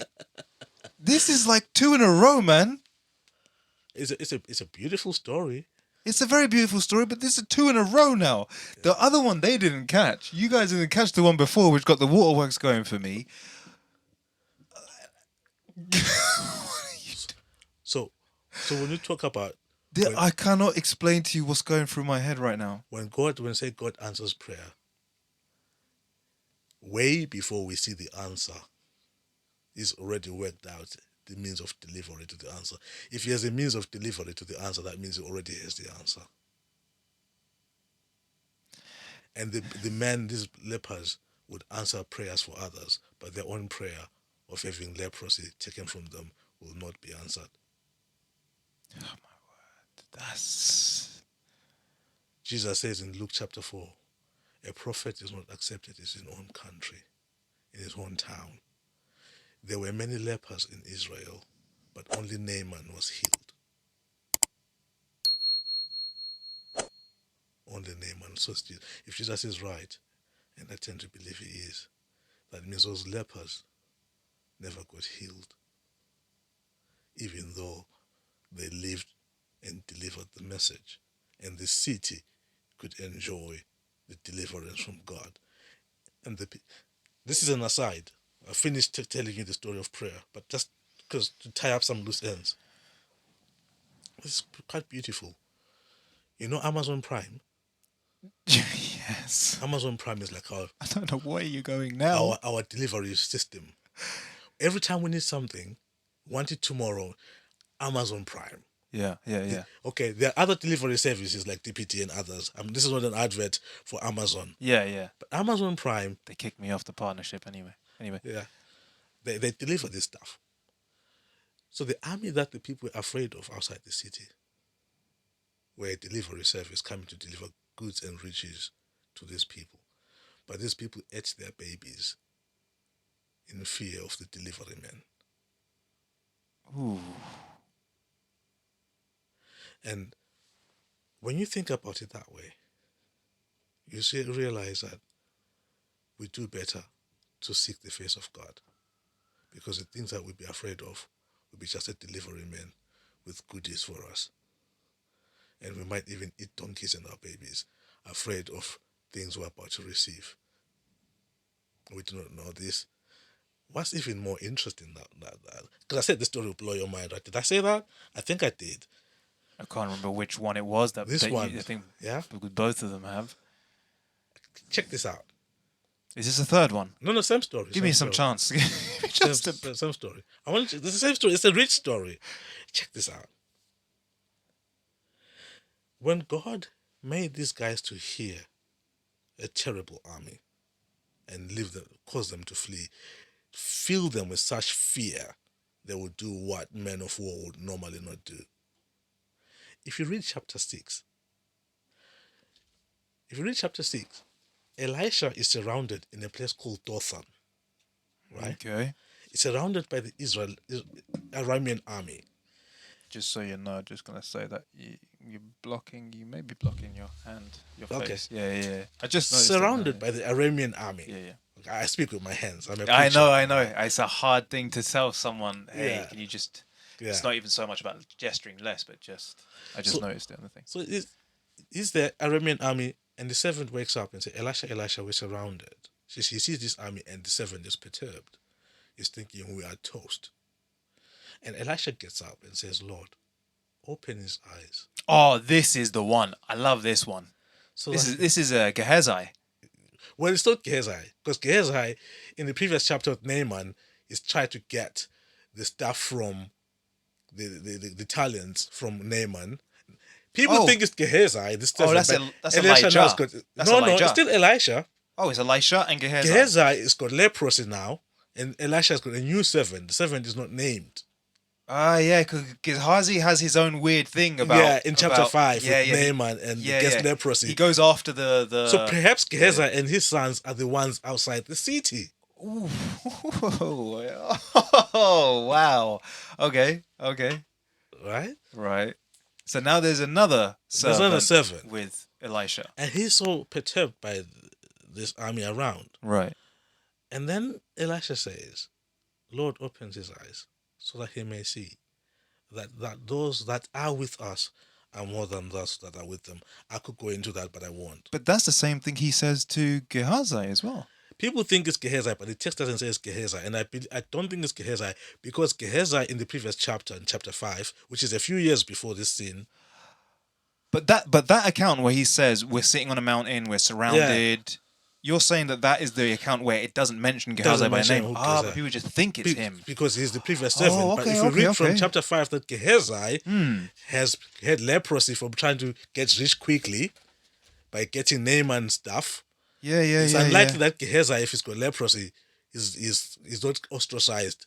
He's living with the prophet. So the one where he says, I'm sorry, I know I'm just cutting you off there, but I'm just, the one where he says, open his eyes so he can see. I don't think that's Gehazi's eyes. Yeah, but there is only one passage. It's not like a double narrative. That's not repeated anywhere else, is it? Yeah, no. That's a one-time thing where they're surrounded by people, and he. Okay. Yeah. Okay. Interesting. That isn't Gehazi. Okay. Yeah. Okay. And so why I'm pointing that, because that's a spiritual thing, because he's talking about the spiritual things. It's those that are with us, not those that are with us are more than them, but those that are with us are more than those that are with them. So he's talking about the spiritual warfare. Open his eyes.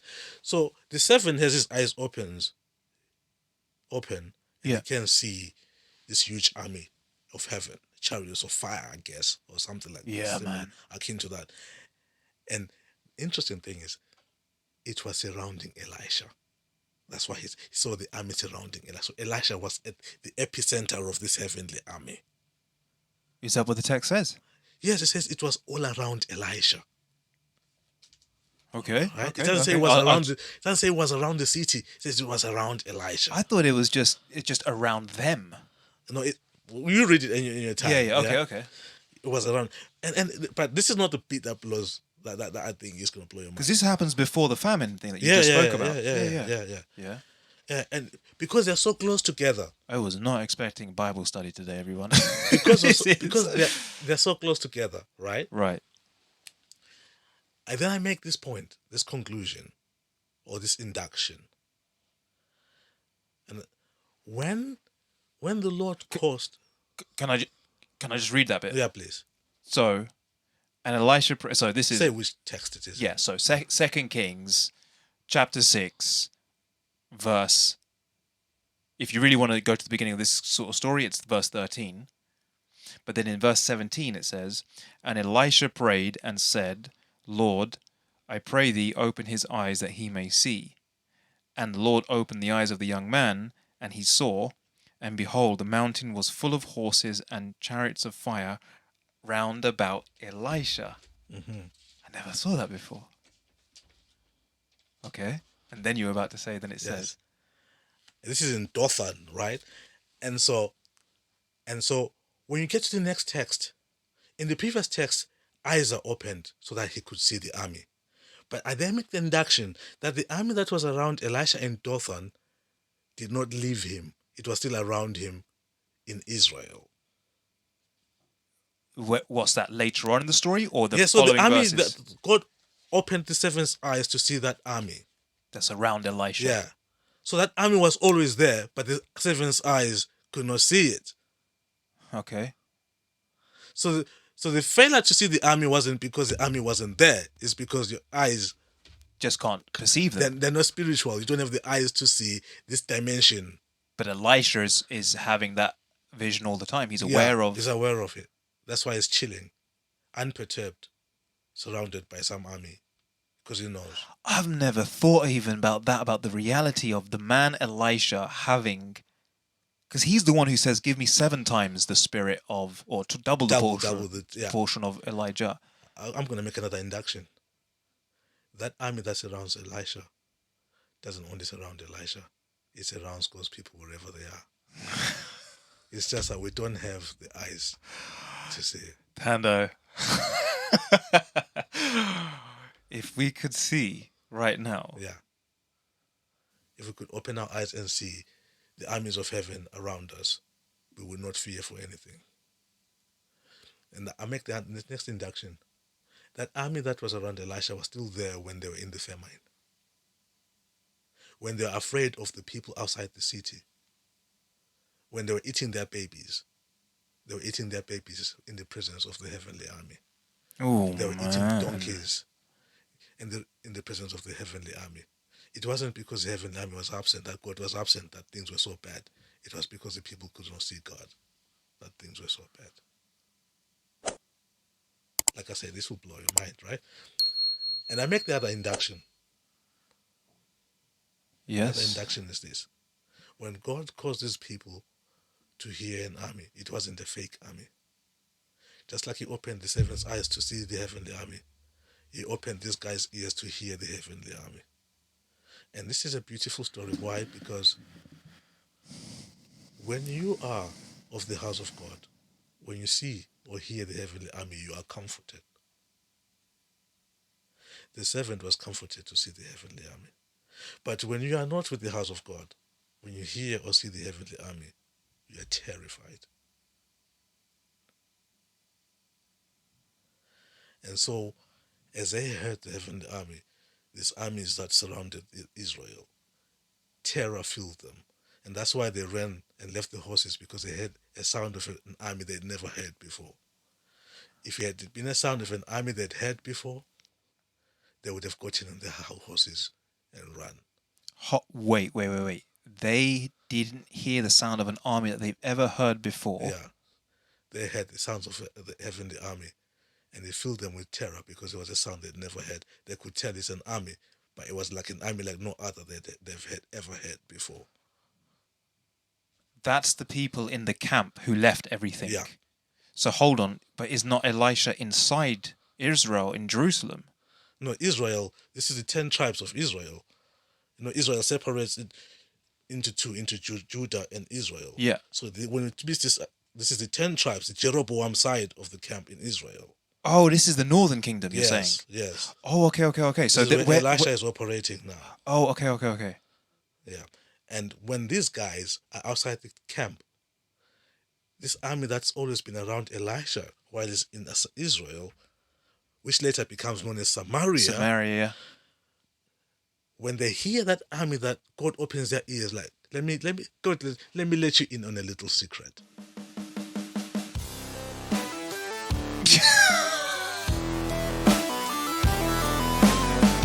I don't know what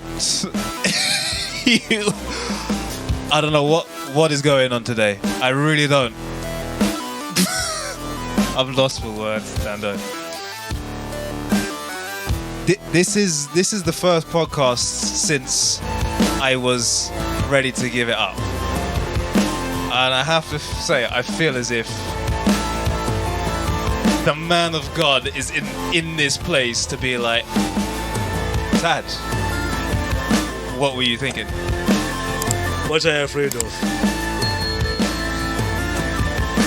Everybody, I have no idea what to expect, but for me, this is surreal. We'll see you in 2 minutes.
welcome back to TAJ Talks. I'm your host, TAJ. You can call me Taj, like Taj Mahal. I'll still turn around, but it's actually TAJ. And I timed that completely wrong. That was when I was supposed to say TAJ. Can't get it every time. Welcome back, everybody. You're here with me and Thando. I'm really caught off guard here, everyone. Number one, I was not expecting to be filming a podcast today. As in, I know me and Thando, we made a plan since Friday when you called me. But I thought the podcast was dead. I thought it was over. As you all know. And now that we're here, and Thando is here, you're here, Thando. Yeah. I don't understand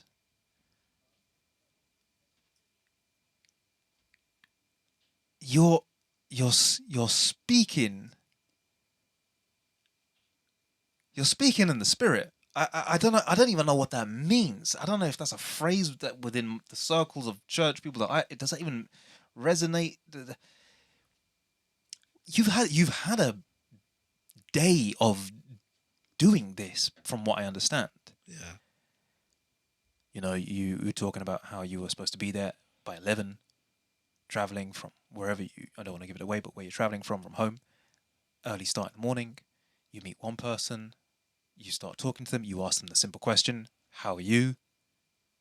And there must be something about you and them where you have that relationship that these people start to share with you. And from what I understand, it's not only me I was literally, before we started and I just said, Thando, we just need to hit record now because I want this to be filmed. But it moved me. And again, it just keeps happening every time you're speaking. I'm just trying to say I don't get what's going on with you. It's amazing, but it's really, I don't know, and it's also where I'm at right now, because there's so many things that have been happening, that I haven't shared with them, which was one of the reasons why when I recorded that last one. I recorded an intro to the last podcast. With podcast I recorded ages ago, but I recorded the intro. And when I recorded that intro, I don't know what it was, man. I have felt not just about the podcast, so many other things. Obviously, you know why I'm studying. I haven't shared it yet. Maybe in the intro for this one, I will have shared it. So can I share it now? But if I don't, then I'll be giving it away. I don't know. But the reasons why I'm studying, the bigger picture. There's been things that it's all been coming together it's been an amazing period since January to where we are now. It has been amazing, but there's also something where just today, spending time with you've gone through a whole day by what the sounds of it, of ministering to people. You're ministering to people. Yeah. And it seems to be like you're saying things that are particularly doing something to me, and I don't even think I don't know how can you're sharing things for whatever reason. You've been in this flow all of today.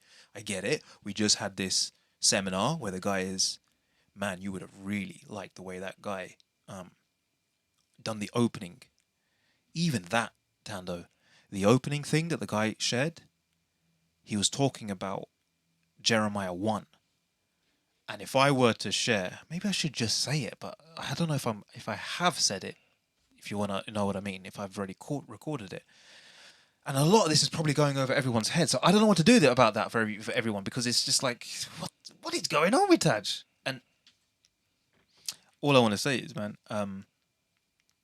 how are you coping with the fact that you have plans set in stone for a day or a week or whatever? Is your pastoral ministry, just so everyone knows, you're involved in pastoral ministry now. You're that's it. Oh, congratulations, by the way, because I saw it in the NEC magazine announcement thing, website or something like that. But you were there with Sergio. Sergio, yeah. Yeah. I saw it. So yeah, congratulations, man. Thank you. It's like official. Like our new intern pastor, Thando and his family, Sergio, his family. So now that you're there, this is something that I've wanted to do. To pick the brains, as it were, of someone who's going through the pastoral life. But what is it been doing for you today when you set out to do a certain plans to do this, that, whatever, and then you get pulled in different directions and you have to minister to people? It seems like there's like a woman at the well thing going on here today with you. I feel I'm like coming back from town, kind of like, hey, he's still here. How is he? And he's just like, I have food that you don't even know. I have food that you don't even know about. Is that what's going on? Are you getting? I don't know. I'll share some stories with you today. Yeah. And I tend to have these kairos moments sometimes. Kairos moments. Yeah. That's something to do with time. Kairos. Yeah, where I am, where God puts me in a place for that moment, where. That's been happening all day today for you, yeah? Well, not yeah, in a sense, but it generally happens. God wants to deliver a message to somebody, and often I do not know that I'm a vehicle for that message. And it frustrates me. It really does, because I wish God would just go and like Philip and say, oh, there's a guy on the way to Ethiopia. Could you just get on there and baptize him? But I feel like God doesn't say that to me. He just uses my selfishness in some sense. So I'm going to a restaurant, like I said, and I go to order some food, and there I find somebody who looks weary, and I open conversation with them. And how are you doing? What's wrong? What's going on in your life? And then sometimes I'm not eager to open up, but then I press a little bit, and then they open up, and then I realize, is that why I was selfish? Was the hankering for Turkish food today, so that I can go and speak to life? Why didn't you just tell me go there, God? And so sometimes I find myself in places where I would originally have gone for a different reason. Yeah. And then I realize, actually, the reason for which I'm here, I thought I was coming here, is not the reason for which I'm here, because there are these people that God wants me to minister to. And now I have to spend time with these people and try and deal with some of the issues in the best way I know how, in the training that God has given me. And try and listen and speak to their lives sometimes. And the frustration is, how stubborn am I that God can't speak to me straight and say, Thando, I need you to go to certain... Because God can. You think that's you being stubborn? That's what I think. Because I have stories in the Bible where God says, Peter, I need you to go to speak to Cornelius. Peter goes, all right. They have an argument first, but Peter goes, okay, I'm going. Paul, I need you to go to and Paul goes, I'm going to go to Macedonia, right? So I see these examples in scripture where God turns up and says, go and do this there in a certain place. But for me, I don't have those experiences where God goes, go to that place and do this. I go to a place to do whatever I wanted to do. When I'm there, I realize, because I didn't come here for you so that I can come and get into your life story and unravel or whatever. I came here to do a podcast with my mate. That's what I thought we were doing. Because this is what selfishly I need to catch up with TAJ. And the opposite is, we were doing a podcast, obviously, clearly, but something more profound is happening for me. Exactly. So, and in the morning when I was going to see my mates too. I was going to see my family, and then while I was there, things started happening around me, and I started responding to the cues that I see and ask the questions, and then I realized perhaps I'm here for more than what I thought I'm here for, and which is a story of life. Sometimes we think we're here for something else, but we're actually here for a lot more than we think we're here for. Our purpose is found in God, and that's what our lives are there to live out, the purpose of God. And sometimes we go through life chasing all sorts of things before we find that no, actually, that's not why we're here. And some of my days are like this. I think I'm here I'm visiting this place for a particular reason, but then I find myself in ministry in that place. I'm thinking. Can I ask a question on that? Is it stressful? Absolutely not. It can be. Do you know why I would suggest it? Why I would ask that question? In terms of the sense of, so you're about to say it can be, and I would say it could be stressful because life is difficult enough when you have plans and you follow the plans, but you just fail to get all of them done. You know, I have so many things I need to do, and it's just like, man, but I didn't get through all of them. So that's one stress of life. But is it not stressful when you have so many things that you need to get done, and then God just sends you off on a completely different thing? And does it happen day after day? Is this your life? It's not daily. It doesn't happen daily. Oh, okay. I was about to say, man. Just today. Today's a particularly unique one. Well, yesterday it happened. On Monday it happened. But yesterday was Monday, right? It happened. So, but one thing in my life, when I'm in God's corner, when I can see that I'm working with the Spirit, that's what I want. So if it happens that the Spirit takes me and moves me to a different area, and I had something else that I wanted to do, I am not the least bit perturbed, because I'm like, I'm working with the Spirit. Is that? It almost sounds like you're on an adventure, like an exciting adventure. Like, wow, I want this. I'm so frustrated because if I had known, I think that the Spirit wanted to do something with me, I would have planned differently, and I'd have been yes, the Spirit and I are going to do such and such a thing, right? But He just gets me in the middle of something else and goes, I need you to be in this place. That's why I'm thinking I'm frustrated. I'm thinking I'm stubborn. I think the Spirit maybe would like to speak to me about those things, but maybe when He tries to, I'm not paying attention. But I don't know whether that's the case or not.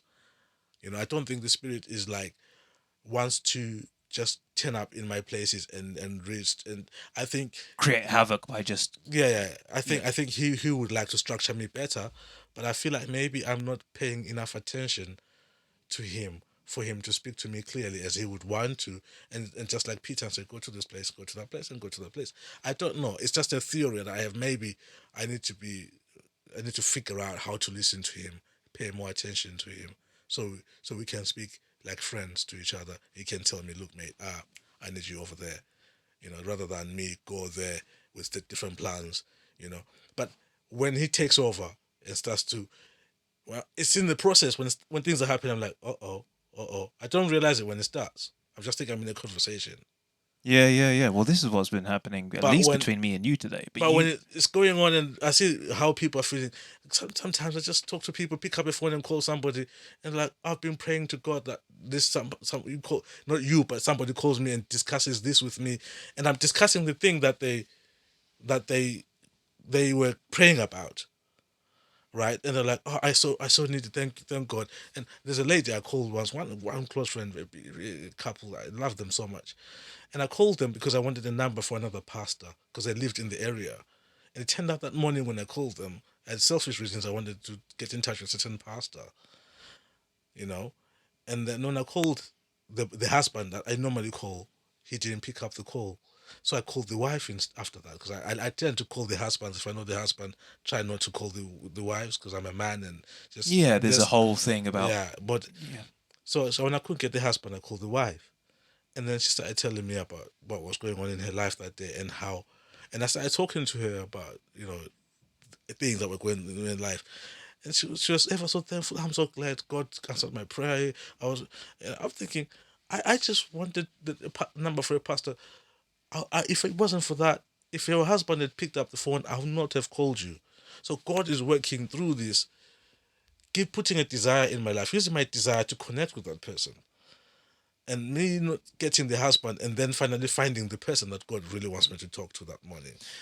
So I've been collecting skills and things in life that God has been, in my path, God has been guiding me through, so that in some of these moments, I'm able to to speak to some of the issues that people are going through, and they've been praying about it, you know. And it shocks me because I'm looking at it and thinking, come on, but it can be frustrating sometimes because you want to do something else, you want to, and it can drain you. Why? Explain that bit, because that's the bit that I felt. You only on the basis of what you were mentioning. If you like, I feel quite tired today. At the end of today, why would it be draining, and yet paradoxically at the same time, this great big adventure which seems to be energizing you to do more of it. Like we talk about Jesus sitting the woman at the well, and he's like, "I've got food." They think he looks tired. He is. Or no, why doesn't he look tired? Yeah. We thought he was hungry. Who gave him food? And then he says, this interaction I've had with this lady, this is food that gives me energy. You have no idea what this is doing for me. How does that... Explain the draining bit first then. For one, I can say one thing. If you read the story about Jesus and the woman with the issue of blood. Yes. Where she touches the hem of the garment. It says, I felt a virtue come out of me. Sometimes I feel like in these moments, virtues, it's not just that I talk to people and sometimes in that moment, maybe something comes off. I don't know. I can't really say. I can't really compare myself to Jesus. At least energy levels, are you saying? Like at least when you minister to someone, it takes something away from you in terms of energy, yeah? Yeah. Maybe you've had this experience where you preach a sermon. Yes. You go and preach a sermon, and when the end of the sermon, you feel like you've nothing left to give. I've heard many, and I've experienced that. Yeah. Definitely. In fact, every single time. Yeah. And I've heard many people who say that. Yeah. You feel like you've given... It's not just the words you said, but there's something that within your person, something... You've given something away. You've given something, something that you can't get back, like a pieces of you gone. It's like a virtue, that's what I mean. Well, you know how I said to you before, how I used to get quite emotional every time I would be calling up to speak and do a sermon, and then the last time I got up, and before I even opened my mouth, I was so moved, and in that moment I was just like, man, a piece of me already has been taken before I've even started. So this was one of the reasons why I went, pastoral thing aside, I just went, I'm never preaching again, man. I can't keep doing this. That was my thing, Thando. Lord, this is physically draining me. But I felt like something in that where it was like he was saying, this is what I've called you to do. I am calling you to pour yourself out. And I know that that's draining from you. But this is the selfless giving. And when I say pour out, it's not because I'm pouring out some highly complex theological thing which really benefits them. No, I'm giving sermons where I'm pouring out my vulnerabilities, my walk with the Lord, how I'm struggling. And I'm like, if this helps you, I will share how much I am struggling. I think it goes beyond that. I think there's a quality in our being which Jesus says, I felt a virtue come out of me. And I don't really know what that virtue is. We could exegete it and try, but I'm not so sure we can really lay our fingers onto what really came out of Jesus. But he felt it come out. It was something tangible. It seemed like something tangible. So I think that on top of the sharing that you're talking about, on top of your confession that you're giving, there is something that is more physical, but although we can't touch it, but there is something that God puts in us.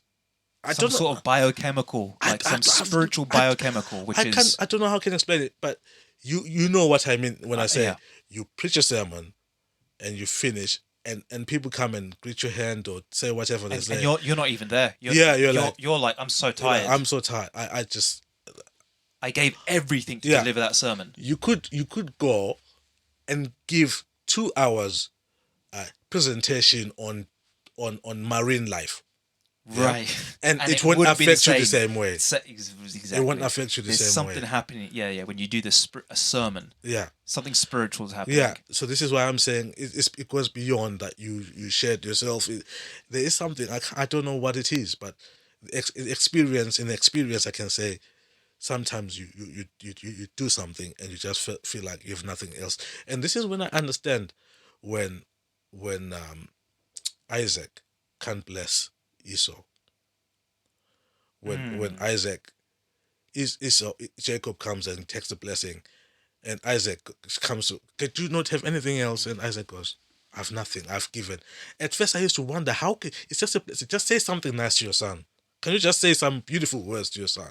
I've always thought about the blessing thing. Like, it really seems to be so important. Like he says, like, Father, is there no blessing left for me? Like, left. Yeah. And he's like, no, I've already given it. I've given. Is it a thing? Can you just say... It's almost like that. It's like, is there no... like it's a commodity or a resource which has been depleted once the blessing has been pronounced. Yeah. Interesting. I've been thinking. And so I think it's a similar thing that Jacob came and Isaac just, this thing, took it out and gave it to him, and the virtue left. And when Esau comes, goes, actually, I'm drained. I have nothing left to give. You know, I can't make it up. I have nothing left to give. I might be wrong about that, you know, but I feel like maybe there's something there that in that story. There's the parable, or not the parable, the gospel account of the woman touching him. Everything, and you tell me, from what I'm hearing about you, you really dig into not just the unit, the pericope of analysis. You're looking at what's happening before and after, and looking at words that are tying through. So you may have more insight. But one thing I'm seeing in that one where she reaches out, the woman with the issue, 12 years. Everything about that story is constructed to make you see physical touch. Crowd pressing. I don't know what the Greek words are, but I'm getting physically pressing. Even the way that the disciples question Jesus when he says, "Who touched me?" I mean, seriously, Jesus, all these people around you. Right. It's even there in the narrative responses. Like, Lord, what do you mean? Everyone is touching you. And then when he comes back with that response of, it says, and he felt his virtue left him. Well, how does it say it? It says he felt... What passage is that? I think it's Mark chapter 4. Mark chapter 4? This is so weird. I've never done a Bible thing here on the podcast. This is amazing. Mark 4. No. Parables. So the parable, because I think... Okay, Mark 5. Shall I read it, or do you want to make up? No, you go on. Let me just read this, just to put it in context. Okay, and a certain woman... Maybe I should read NRSV. Mark 5. Okay. Is it after the demoniac or before the demoniac? Demoniac you were sharing before, isn't it? Yeah, it's 5. Yeah. So this is after the demoniac. Yeah, that's why I thought it was 4. I thought it came before the demoniac story, but it comes after. Okay, fine. Now listen, this is another thing, because Mark is all about spiritual, the spirit, the indwelling of the spirit, from what I understand. I didn't do Greek, I didn't do New Testament, but I understand that Mark is very supernatural. Well, yeah, so is Luke. Right, okay, so there was something specific about Mark that they say. One thing is that Mark is always immediately. Yeah. Okay, let me just... I heard something about like the demonic aspect. Anyway. Mark is quite supernatural, because the way Mark says Jesus went into the wilderness, he used the same word that you say when you cast out. Jesus was cast out into the wilderness. That's the one. And there were so many castings out happening in Mark. Yeah. So it's curious that they say Jesus was cast out into the wilderness. By the Spirit. Oof. Yeah. Okay, wait. Let me read this. Okay. So now the woman with the issue of the blood. In the Greek it's ekbalein, right? Jesus is cast out. In the same word that you use for... Yeah. And a large crowd followed him and pressed on. Now there was a woman who had been suffering from hemorrhages for 12 years. She had endured much under many physicians and had spent all that she had, and she was no better but rather grew worse. She had heard about Jesus and came up behind him in the crowd and touched his cloak, for she said, "If I but touch his clothes, I will be made well." Immediately her hemorrhage stopped, and she felt in her body that she was healed of her disease. Immediately, the touch, everything, it's all there. Immediately aware that power had gone forth from him, Jesus turned about in the crowd and said, "Who touched my clothes?" And his disciples said to him, "You see the crowd pressing in on you. How can you say, 'Who touched me?'" He looked all around to see who had done it. But the woman, knowing what had happened to her, came in, fear and trembling, fell down before him and told him the truth. He said to her, "Daughter, your faith has made you well. Go in peace and be healed of your disease." Okay, here it doesn't say anything about the virtue. It says, No, but it says the power. Oh, yeah, that was the bit. So in the King James, it says... the virtue, I think. Who touched my clothes? Yes. So that same verse 30. And Jesus immediately knowing in himself that virtue, and he's got here in the King James, power, power had gone out of him. So that was... It's very physical. But then it switches back to the spiritual and the whole spirit indwelling and the cast out. Okay, so back to what you were gonna say, unless I've derailed it so much. I don't know what I was gonna say. So sorry. But we're discussing the drain. So Jesus felt that aspect, whatever that is, and when that leaves you, when it comes out, and you are ministering, you feel it. That is gone out. And if you're not like supernatural like Jesus, perhaps you feel drained. I've got nothing left to give. But even Jesus knows something came out, he still has something to give. Left. You and I have nothing left to give, but Jesus still has something. This has turned into a Bible study. I love it. Are you okay to carry on? Yeah, sure. Yeah? Yeah. Man, I'm loving this. What a way to come back. To start the podcast again. Thank you, Thando. We'll be back, everybody. Hope you're enjoying this. This is different. This is different to anything TAJ Talks has been about before. What a way to come back. All right, everyone. We'll be back. 2 minutes. See you then. For more TAJ Talks with Thando.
TAJ Talks.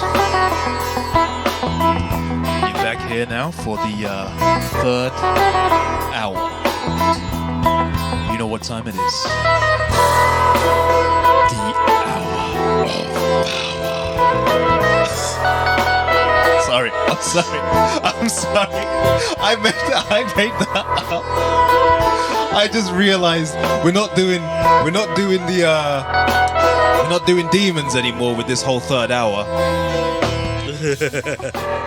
But listen, we're not doing demons anymore. But Thando, I was just saying to Thando in the break, I was like, Thando, something is different with this relaunch of the TAJ Talks podcast, and it's like the baptism, the power, the spirit falling upon this conversation right now. You guys will think I'm exaggerating this. You have no idea of the conversation that we had prior and how much it moved me. And he saw it. Thando, you saw it. Yeah. And I don't think I even got to. I didn't even explain it, but something about this whole thing is just. I'm loving this. I'm really loving this. So no third hour, demon, all the rest of it. No, but this is the third hour of power. That might be the new phrase. I think I might do hour of power. Power hour. Yeah, but I used to do this thing where I used to do it in a voice. I used to do it in a funny voice. I'd do it in like a demonic voice. I'd be like, I used to call it the witching hour. So I always say like this third hour, and then I would go, it's the witching hour. So that was the hour of power. It doesn't sound right to do it in that voice, but anyway. Let's carry on. Yeah, it's interesting because I look at the books that you've got in your shelves there, man. And I'm looking at Jung, Freud, Nietzsche, and Hume. We could have done any one of these. Oh man, we could have gone. You could have. I was ready. That's when I would say when we used to talk before. Yeah. You blew my mind with some of the stuff we used to speak about when it came to philosophy. Yeah. How did you come across so much philosophy? Was it the undergraduate where you came across all the philosophy side of things? No, it was in the MA. I did the masters, but I have an inkling for philosophy. So in my spare time, I investigate some of these guys. So I try to understand their contributions to Western thought and how it affects theology. So that's just a natural interest of yours anyway. Yeah.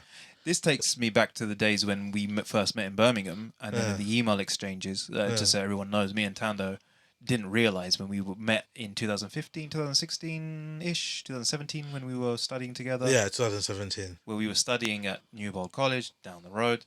That's where we first thought we'd met each other. We met at Newbold, as I started saying, we started hanging out, we started meeting with the other guy, the lads. And then at one point, in one conversation, you just went, we were talking on the phone at length. And then at one point in the conversation, you went, by the way, do you know any other TAJs in the church? And I went, no, not really. I don't know of anyone. I think there's a Raj or something, but I don't know any TAJ. You went, yeah. Because there was another guy called TAJ. And I went, oh. He was like, yeah, he was this guy. He came to Birmingham. And he just came. I remember this guy. He just came to Birmingham. Indian guy. And by this point, the way I looked when we were having this conversation with my big beard, it was different. Different person. Because you're clean shaven. So we were both talking about, like, I wonder who that TAJ is. Like, I don't know who is that TAJ? And I was like, I don't know, Thando, who is that TAJ? But then I went, wait a second, Birmingham. Yeah, and then I looked for the emails, right? Well, the first thing was, what year was he in Birmingham? And you were like, 2009, 10, something like that. Yeah. And I went, well, I went to Birmingham in 2009. and then you said, you still weren't convinced it was you. None of us. I was just like, well, I went to 2009. And then you just went, no, I think he was around that. Then you said, I was sending some messages to this guy. He was sending me emails as well. He's like, you don't know any TAJ in the church? I went, no, I don't know any other TAJ. He was like, yeah, he was sending me messages. Nice guy. He's really... I don't know if this was said, but it could have been as much like you would have been you should probably meet him at some point. It was one of those things where we were talking about this guy. Yeah. And then, go ahead. What happened with the email? And then I said, but we sent some emails. What's your email address? I can't remember how it got to that, but there was a dawning on me, like thinking, could it be you? I have some emails from this guy, but I've searched my inbox. I can't get these emails. And then you started giving me your email address. Say, try searching, and you gave me the email address. The moment you said the emails, yeah, and you said 2009, yeah, I knew straight away which email it would have been. Yeah. So I just said, and you kept just like, yeah, but I don't know it. Thando, type in this. Yeah. Type in taj101@yahoo.co.uk. Yeah.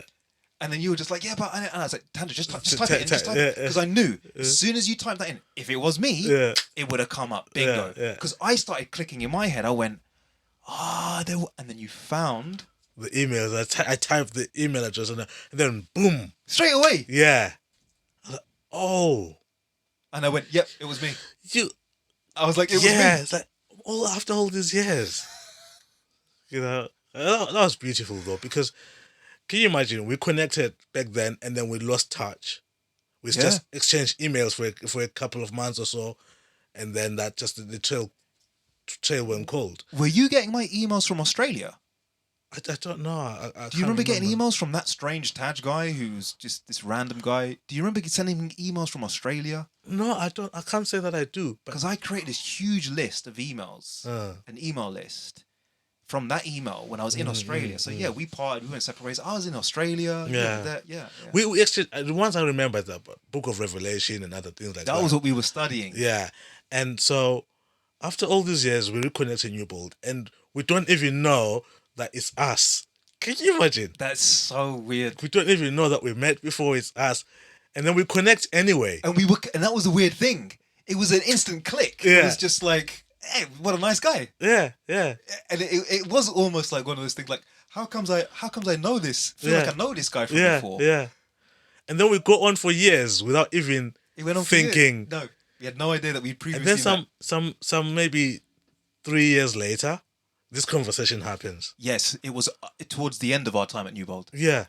So all this time we went through Newbold, we don't visit that we might have met before. We're just oblivious to it, right? And then at the end of it, we go, hey, this conversation like we just shared. And then we discover, actually, we had met before. And I said, Thando, yes, I remember Thando. And then I went, Dumiso. Yeah. Dumiso was the other guy. Yeah. And I was like, yes. Yeah. And Lot Massiani was the one who invited me to that. So I called him. Oh, really? Yeah, I said, look, you remember the guy Taj? Because he says, yeah, I'm at Newbold with him. When did you speak to him? The week after we found that out. Oh, wow. So I thought I need to get back to Lot because he'll be pumped by this. I think I found Lot on LinkedIn. I'm pretty sure I got Lot on LinkedIn, and I did send him a message when I found him then at that time, and I reconnected with Lot. Yeah. So there was that time when I went, Lot, how you doing, man? It's been a lot, but he was a great guy, man. Yeah. Do you know how that all started off with Lot? Yeah, you said they came to Colchester. Yeah. And Colchester is also Thando. When I say like there's reasons why I started watering up and all the things that so you know one of the things that you were just talking about before about how the many ways God will put you in a place you don't really know what's going on, but everything just starts to connect. You're in the right place at the right time. Is one of those things when you just, and you said like I just know when I see it in hindsight, I look back and I see, man, there was a reason why I was there. You can hear God speaking. That's what's been happening. The connections have been happening. And they take me right back to Colchester. Pastor Sam Waju, Pavle's father-in-law, Roberto, who is working with alongside at AWR. We work together at AWR. Wait. The ministerial guy. Yes. Is Roberto's father? Yes. Oh, get out. You didn't know that? I didn't know that. That's the connection. Yeah. That's her dad. That's Wow. Yeah. Yeah, okay. So when I still haven't mentioned it, so I'm not sure. But anyway, the connections that were happening with the whole changes of going back to study and all the rest of it, when God gave me this thing, number one, he gave me Jeremiah 1. And today, when I came to I see now. I see. Do you see? Yeah. Why? Yeah. God, when he sealed it for me in January, where he went, and he gave me that before. Okay, can I stop in your tracks? Yeah. Remember what I said in the story that when the guys got leprosy, they're already being prepared to deliver the message. So you can see that the answer to that prayer was already delivered, even though their own prayer will not be answered. Yes. When those guys started talking about bringing Gregory in January, right? Gregory will speak about Jeremiah 1. So from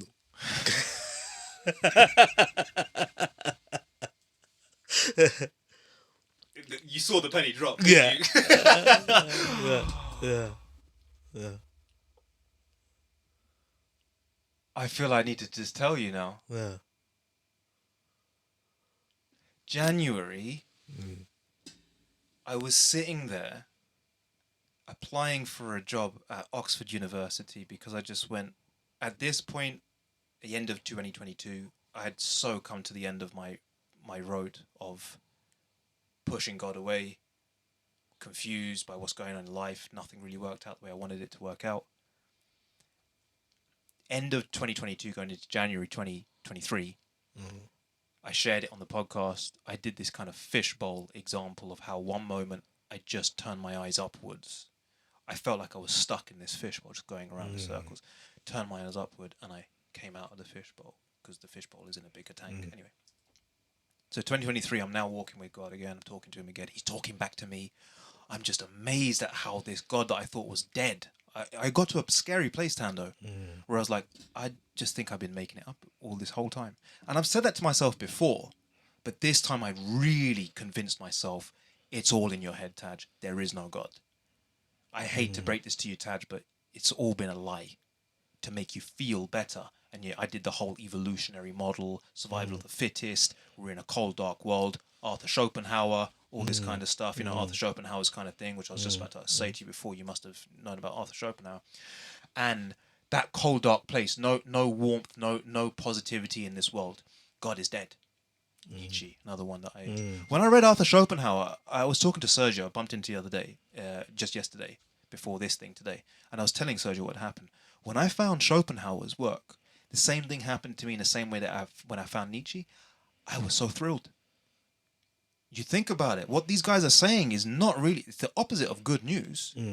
But when I found it, I found such comfort because I went, finally, some kind of systematic way to give weight to this worldview, which is based upon the fact that I feel so alone. There is no God helping me.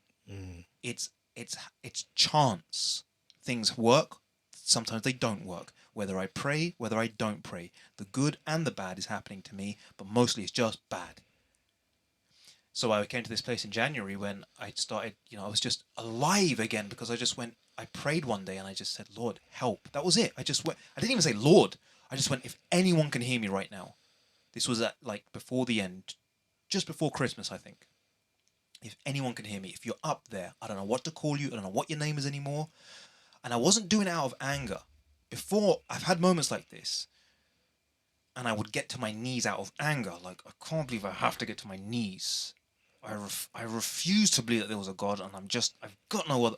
Now I was just humbly coming to my knees and I need help. I don't know what your name is. I don't know who you are. I don't know what kind of picture I should have.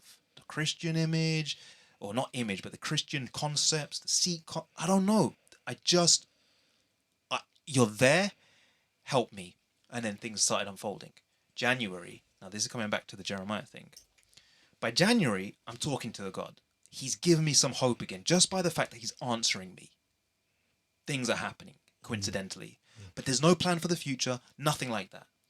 And then one day, I was sitting there and I was making a plan to apply for a job in a library for September 2023.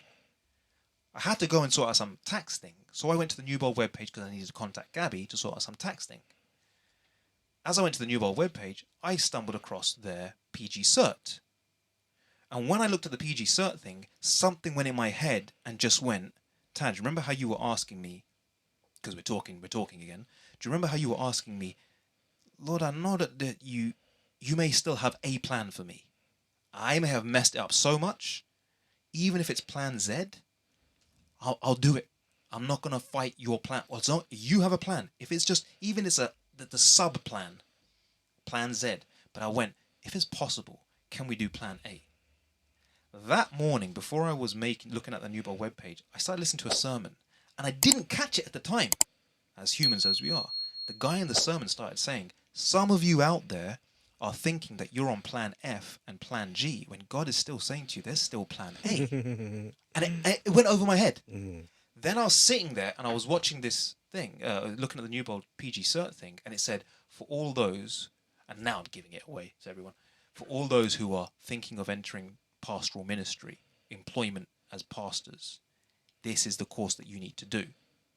And I looked at it and I just went, first glance, well, obviously this is not for me. I vowed I'd never study again. I've said it on this podcast, never studying again. And I just went, oh, interesting. Okay. Oh, that's what would have happened if I was on plan A. But that's not happening. Something just came in my head and just went, Taj, plan A. I was like, And I just kept looking. And the next thing I saw is I looked at the intake dates. I went, all right, let me just look at the intake date. Bearing in mind, I'm planning for an Oxford University job. Sorry, my hand's probably in your way there. Oxford University job. Start date. I had to hand in the form by the Monday. So I'm sitting here on a Friday. By the Monday, I need to hand in the Oxford application form so that I can start in September 2023. If I'm successful, I'm taken in through the interview process. They would start it in September 2023. Now I'm looking at this website. I'm hearing this voice saying, Taj, plan A. I look at the intake date for the course, and it says September 2023. And now I'm thinking, Lord, are you asking me to make a choice between one of two things here? Because this is binary now. These are not just various options. You could do this, you could do that. I'll bless you either way. No. Now it's... And at that moment, Thando, when this whole thought press was going in my head, you know how your phone's been going ding, ding throughout today? My phone went ding.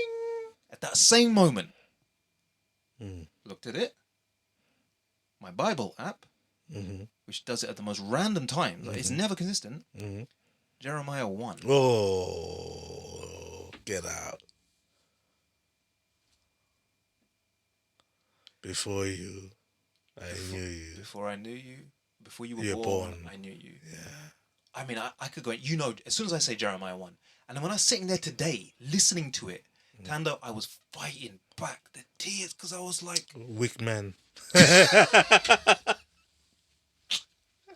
Thank you for that. Just circle back to the first hour. yeah, back to... That's what I'm saying. I've not been able... Anyway, I'm going to take up the whole of this segment with my story, but that's what I'm saying. Jeremiah 1, and that's what I'm saying. Thando did the... It wasn't even about the Jeremiah 1, what was I saying? But... And then this morning you go there. Jeremiah 1 in your text. This morning you get there, but God has been preparing since January. That was the point. To come back to your story of 2 Kings and the lepers. And they were planning, I found out as they mentioned that they started planning this talk in January. And I think he even said 20-something, didn't he? He said 20th. Or... I can't remember the day, but yeah. It was 20th that I was sitting there. Can you imagine? If it was the 20th, he said, I remember sitting on Friday the 20th because New Bold, the Monday, when I, rather than handing in the application form, the Sunday I quit my job in the warehouse without knowing whether I'm going to enroll or not. Something just went, not just something, he just flooded me. And then on that Sabbath, when I had woken up after this Friday and I was like, man, I should probably do this. Sabbath, I randomly ended up going down to New Bold. This kind of spirit was leading. Just go to New Bold. I go to New Bold. My housemate came home from church and he went, something's going on at New Bold, some afternoon program. And I went, oh, okay. Something inside me just went, oh, I'm going to go. So odd for me because I hadn't been going to church. Go to New Bold. I opened the door to Salisbury Hall. Guess who's standing there leading the prayer service? Pastor Sam Wadru. Oh, I was going to guess that actually. Yeah. From Colchester, which is where it all began. Well, it really began in my home church in Hounslow, but in terms of the call to ministry, Pastor Sam Wadru and his wife were the one who was saying to me back then, he gave me my first preaching thing, and his wife, when she found out I was going to Australia, or was planning to, she was saying to me back then, she said, Taj, have you thought about going to Newbold College? And I was just like, it didn't click to me then, but recently I've been going, everything came to that moment, and I was opened the door and I just went, and it got stranger than this. In the middle of that service with Pastor Sam Wadger there on the Sabbath, he then says, we're now going to do an anointing. And before I know it, I'm standing in a queue, and then I come up to, and they have no idea what's been going on, and I'm standing with the pastor, him and his wife, who had impressed me, Taj, we think that you should go into ministry. And he's now ministerial. What's it called? Ministerial associate, yeah. Ministerial association, yeah. And now I'm standing there with him, and he's putting the oil on my head and anointing me in anointing service on everything on that same. So anyway, that's how it all happened. Wow. I could tell you a story. You could tell me a story? Yeah. Go on. Always want to hear stories. So it comes from the Bible. I'm getting very nervous every time you say this now. Not because there is a, just be aware of that. That's probably like a less than 10 minute thing. All right, so I'll try a bit quick. We got another segment. We got a last segment here, so we can always squeeze it in there. So you can start it. There's this idea in the Bible. It's an idea that many people find it difficult to understand. It's the idea that you can rejoice over everything. Paul says in 1 Thessalonians 5:17, rejoice always. Now, as Christians, we wonder if it's possible. What if your mother has cancer? What if you have cancer?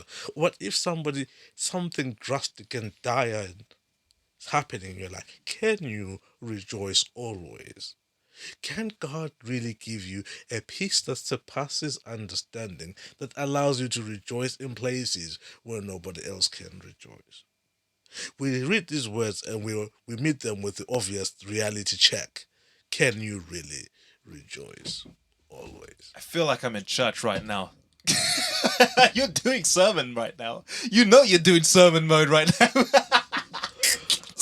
So it's the way you deliver it, and this is sermon rhetoric I'm hearing. I'm getting ready to say it. So can you rejoice? Can you really? Is it possible? Is it possible? Let us investigate. Let us. Now, there are other texts in the Bible that I find interesting, particularly the one that is found in James chapter 1, where James says, when you find that you're put in diverse temptations, count it all joy, knowing that the trying of your faith brings hope and then endurance. And then when you have hope or endurance, you're lacking nothing, which means if you didn't get tried, you'll be lacking something, because the only things that can come through trial. It sounds unfair, really, that the God of the universe has got all these tools, ways of growing you, must take you through trial, torture you to get you to waterboard you, to get you to a place of tranquility. And I think we could get there in different ways, but because of our stubbornness, sometimes we leave God with no just go, well, I could take you easily that way, but no matter how much I shout from the mountaintops, come this way, you're not coming. So I'm going to frustrate you that way so that you end up here. And so in Romans, he has a similar idea, you know. So it's quite interesting. And so when we meet a Bible character called Abraham is a fascinating character. Fascinating why? Because he's called the father of faith, but he seems to lack a lot of faith. Now, most people won't agree with you that Abraham lacks faith, because he is indeed the father of faith. Of faith, that's the label that we've given to him. Yeah. Well, the Bible gives him. Yeah. But why would I accuse Abraham of lacking faith? Okay, let me take you to Abraham's story. Maybe you know, chapter 12 Genesis, God calls Abraham, leave where you are, go to another place. This is way back then, before there were banks. Abraham did not have an account to say, when I get to that place, I'm going to get my money from rent from my bank. I've got a couple of millions, I'm going to buy a house. No, he's just going to a place that he doesn't know. And in this time, survival is based on the community. You're not self-sufficient. You need the community around you. Abraham lives looking for a city that's not made by hands, but his designer and builder is God. And that takes faith. Abraham is promised that he's going to be a father of a nation. And I want you to remind you, before we go any further, that fathers, you cannot be a father if you're dead. Fathers are alive. So Abraham goes to Egypt during famine. The first thing that he does, God promises him this land of Canaan, and Abraham goes straight to Canaan. Abraham leaves Canaan to go to Egypt because of famine. This will become repeated in the story of Genesis, where people leave Canaan to go to Egypt because of famine. That's the story of Joseph and his brothers. They lived anyway. So Abraham goes to Egypt. He gets there. Abraham is blessed. He's got a gorgeous wife. Wife so gorgeous, people will kill for. It's the Helen of Troy. And Abraham reasons that they're going to kill me for you. So Abraham pimps his wife out to Pharaoh, or whoever the king of Egypt was at the time, and goes, say you're my sister. Because if you say you're my wife, you know, and Pharaoh is not stupid. Pharaoh knows. How could Abraham be traveling around the desert with such a beautiful woman and it's his sister? How could no man have tried anything? Pharaoh is not stupid. Pharaoh knows the game. And Pharaoh says, okay, Abraham, you know the game. You're afraid of me. I'll take her from you. Abraham has thrown Sarah under the bus.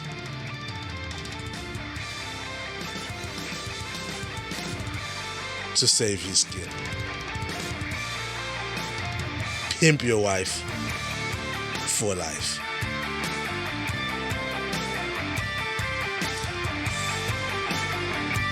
I think we're gonna pick this up after the break.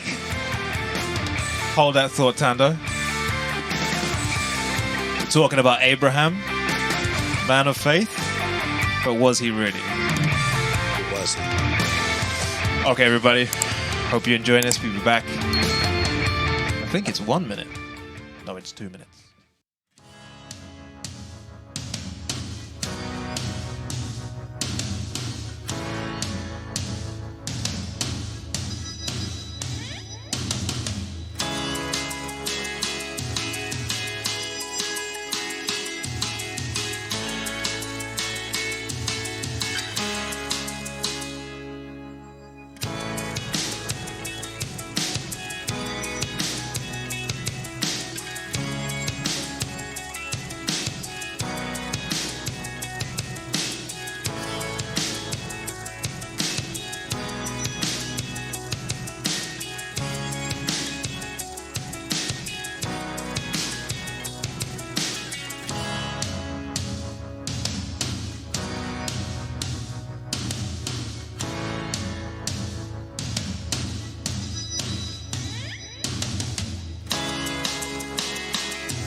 Welcome back.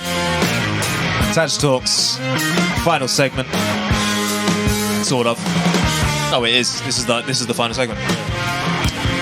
We're here with Thando. Thando, we're gonna go straight back into this thing. Okay. So I'm gonna, on the edit, I'll edit out the music. So, you know, actually, I like this. Let me just let it go for a bit. How do you find the music? I like it actually. Oh, okay. We didn't even go into we didn't go into music, we didn't go into films, we didn't go into science, we didn't go into any of the... It's been life. New life. No, we've been doing life. I know, but it's new life. Yeah. I feel like this is new life. I've not seen this side of you before, I don't think. You're in your element. Yeah. When you were studying, there was a different Thando. Yeah? Yeah. Something now feels like this is the Thando that... I don't know. It's like that. I was going to ask you the question, like, has it? I think I said this to you before in the break or something. I went, has it always been this way for you, Thando? Have you, or is this something that have you felt something has happened since you entered into ministry and this role as a pastor, that this has been happening? It's an interesting question. I think I'd like to think it's always been that way, but when I was studying, I got caught up in the things I was studying. And I was exploring and diving deep into those, trying to understand. And you were always quite philosophical even then. Yeah, and I was studying these philosophers, and I wanted to understand them, and I was trying to apply them and join them to life. But now I think I'm out of it, out of the studying mode. And even though I enjoy my Immanuel Kants and Schleiermakers and René Descartes and all sorts of this guys and Nietzsche's, I find that there's something higher than them. Always knew that, but now I'm comfortable with knowing what they contribute and going, yeah, but you got nothing on Jesus. That's what I'm seeing. What I'm seeing. I'm seeing that it's like that statement that Paul says, all things that I previously knew, I count it as... but not loss. Yeah. Because I could say, in the past, you could say something and I'll tell you, it's interesting. That's what Kant says on this, or that's what Hegel says on this. That seemed to be the foundation of your gospel, the philosophy of Christianity. I would go, interesting what you say, because Aquinas or whatever, some thought guy says this kind of similar thing. But now I'm like, let me tell the story about Abraham. Look at this. It's like you got the whole... And we did the whole we've done the whole 2.5 hours. Yeah. And it's been just full on. Man, it's a really amazing thing for me to see from my perspective. For you probably haven't noticed transition, but I'm seeing a Thando that is in his element. I felt like when we're studying, I was trying to learn the art of having to say something profound about the faith without using the Bible. So if I'm speaking to somebody who's non-biblical or doesn't believe in God, I can really speak from philosophy and other things and say, this thinker say this thinker say this, but I'm still trying to talk about the Bible. But now I'm feeling like, no, the Bible says it best. This is so interesting. And I want to come back to this Abraham thing, because we said let's just pick up on the Abraham thing, but this is so interesting. This is exactly what I remember the Thando when we were there in Newbold. So you have to remember, everyone, we haven't had a chance to really catch up. You've gone into pastoral mode. We haven't caught up since, as you say, COVID interrupted that whole sort of lads thing that we were doing. And I remember you used to talk about your time at Sheffield or Coventry, and you told me about like the secular kind of people, or sort of the secular mindset that the people had, even the things that you were kind of getting into. And so it felt like the whole philosophical thing was the basis from which you were kind of approaching ministry in the Newbold days. Like, I need to get ready to go out there to the secular world. That's what it felt like. Now it seems like, as a pastor in the church, it's like, I don't need to defend this anymore. This thing speaks so much, is what I'm getting from you. But if I was speaking to somebody who doesn't know the Bible, I'll go into the thought forms. Like, I'm sure you could. But I don't feel like I need to do that here. See? So, that's a side, because this is a slightly shorter segment as well, so we don't have as much time. So let's get back. I just wanted to kind of go over that. Let's go back to the... I really value that this podcast, that you're here sharing the experiences that you've had, as I've been asking questions about, like, why, how are you, I think this podcast is going to have a title somewhere along the lines of some sort of, this is my first, I've always wanted to do this, a podcast with someone who's coming to me as like pastoral. Like this is pastoral, this, that, in that sense. Yeah. And I feel like this is what's happened in this one. So I don't know what the title of what will be on this and what the thumbnails, all this kind of stuff, but this feels like really coming home to the thing that I said would always be a slightly side thing. My faith would always be slightly side. Anyway, so thank you, man. No. Let's go back to Abraham. Yeah, so he's pimping his wife, is how you to say save his life. To So save his life. pimp the wife for life.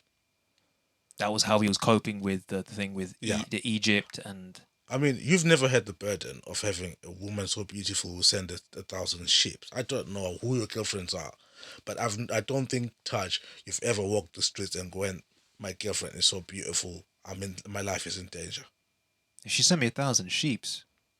Like I would be Helen of Troy. Quantity is quite impressive. Helen of Troy was taken from Troy. Right. And the man she was taken from sent 1,000 sheep of war to go after the person who took his wife and to get him back. So that's how the beauty. So we were talking about the beauty of Helen of Troy. We were talking about Abraham being a man of faith, but was he really a man of faith? And we're coming back to this rejoice. So you see Abraham's wife is so beautiful, but what you need to understand in this story of Abraham is that the promise of life, the promise of being a father of a nation is a promise of life. Because he can't be a father of a nation when he's dead. Right. So when God says you're going to be a father of a nation, Abraham should conclude from that statement that he's going to live until he has children. Right. So if he still doesn't have children, his life is not in danger because God has promised he's going to be a father. Oh, wow. I never thought even about that. So, and yet he's going about worrying about how his life is in danger because they might see his wife, they might see... Never put that together. Interesting. So you can see that his faith is not actually shining through here. Because if he believes 100%, he doesn't fret for his life. Because God has promised. Until you have a child. Yeah, stay alive. So it's a promise of life.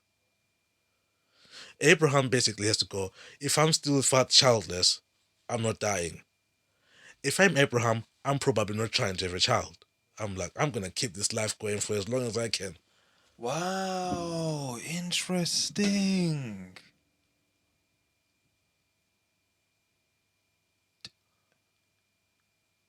Do you think he was Okay, two things. When we talk about Abraham not quite being a man of faith, because I saw that bit coming. Man of faith, really? I saw that bit coming. We know amongst the sermons and churches, we always talk about he struggled, struggled to believe, Hagar, all this kind of stuff. So two things. I always thought that when we say he wasn't a man of faith, I just used to go to, yes, the Hagar thing. He tried to make it happen, but of his own accord. But I went, he wanted to believe it. He just did it the wrong way. And I always go to the classic of, and he wasn't really a man of faith because he got scared because of the whole Egyptian thing and his wife and all the rest of it. So he got scared. He wasn't trusting in God. When you put it that way, man, if I have a kid, I fulfilled the purpose. There's no reason for me to be around anymore. And then in some weird way is also the thing about, okay, I am worried that I might die, but if I really believed in the promise, I cannot die until I have a kid. Do you think the whole thing with Abraham not having a kid and it not working out and all this kind of stuff, I don't know, psychological stresses can affect the body. Do you think in some way he was, as you just said, almost trying to delay the promise? I don't think he was trying to delay the promise, no. I think he wanted the promise to come. But the promise was delaying, one. But nevertheless, he should have believed that if he doesn't have a child, he is safe. He should have known that as part of the promise. He cannot be dead if he's to be a father. How could God promise he's going to be a father if he's dead? Right. He should have... They got together. I can't see how he can miss that.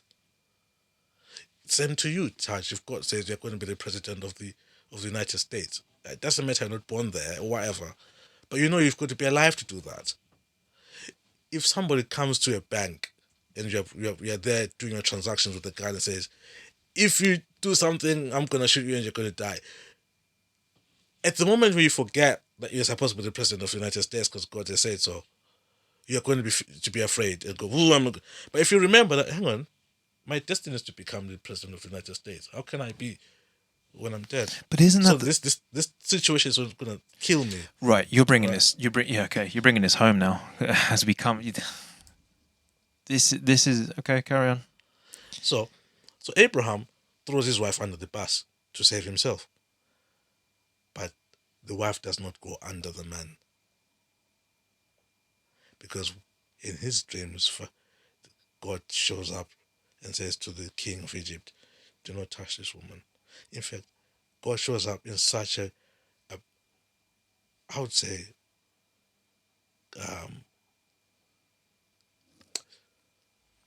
terrible way, because he not only does he show up, but he gives this guy plagues. Right. Family, they're all plagued. Right. Why would God plague somebody who's innocent? It's not God's MO. Because I think God knew, like I say, Pharaoh knew, how could this guy be with such a beautiful woman going around the desert? If the woman is so beautiful that the princes of Egypt, say, she's coming to me, they're like, no, we're not even going to try and take this one from Abraham. This one we're taking to Pharaoh, to the king. King, there's a beautiful woman over here. You know how princes are like. If there's a beautiful woman, the prince will have the woman for herself. But this woman was so beautiful that the prince says, she's out of my league. She needs to go straight to Pharaoh. Go straight to the king. Because the king, I might have to answer to the king, like, how did you get this woman? How come I didn't Right, so we're talking about how beautiful she is. How beautiful okay. Sarah is.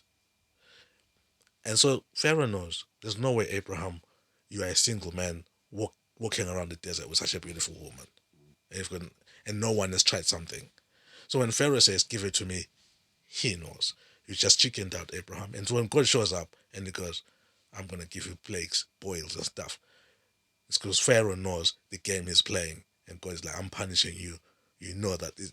You likely know that what the game is. Abraham leaves because Pharaoh is so scared. Or I keep saying Pharaoh, but the Bible doesn't say Pharaoh because maybe it's before the Pharaohs in Egypt. It's just the king of Egypt. Right. Abraham lives he's kicked out with gifts. I would love to be kicked out with gifts. Just get out, get some gifts, get out. I don't want any trouble with you. He goes back to Canaan. He stays there. Things happen, and then God comes and reaffirms the promise and adds information. Hey, guy, Abraham thinks Eliezer should be God says, no, Eliezer, your own child. Then he has a child with Sarah now turns the tables. Abraham, you pimped me, I'm pimping you to Hagar. You have a baby. Maybe through Hagar, I will have a child of the promise. They try to have a child of the promise, and God says, no, not through Hagar. Through Sarah, the child is coming. The promise not only for you, Abraham, the promise also includes Sarah. That's why I've not let anyone touch her in Egypt. Abraham leaves and goes to the land where Abimelech is. Abraham fears again, even though now he knows through Sarah the child is coming. He says, it's my sister. But God knew all this all the while. And so God turns up to Abimelech and says, if you touch Sarah, I'll touch you in places that you never want to be touched. Leave you alone. In a dream, just like he did in Egypt. And Abimelech wakes up the next day and goes, why did you not tell me? He said, well, I'm thinking Abimelech kind of knows too. Like, come on, she's so pretty, Why am I saying all this? That's a point. Right. God knew Abraham was going to struggle and fail. God was not just discovering along the way that Abraham is going to fail. He's going to say, she's my sister. So, which is quite interesting. It's quite interesting that in the journey of life, the problems that we go through, God already knows. And our failings of those problems does not mean we're failing. Because when it comes to the story in chapter 22, Abraham is happy to sacrifice his son Isaac. Because he had failed before and seen God working, this time he can trust that God will deliver Isaac because he's failed before. Sometimes we are so downhearted because of our failures, but God knows we're going to fail before we go through them. But it is in learning what God does in our failures that helps us to trust him in our successes.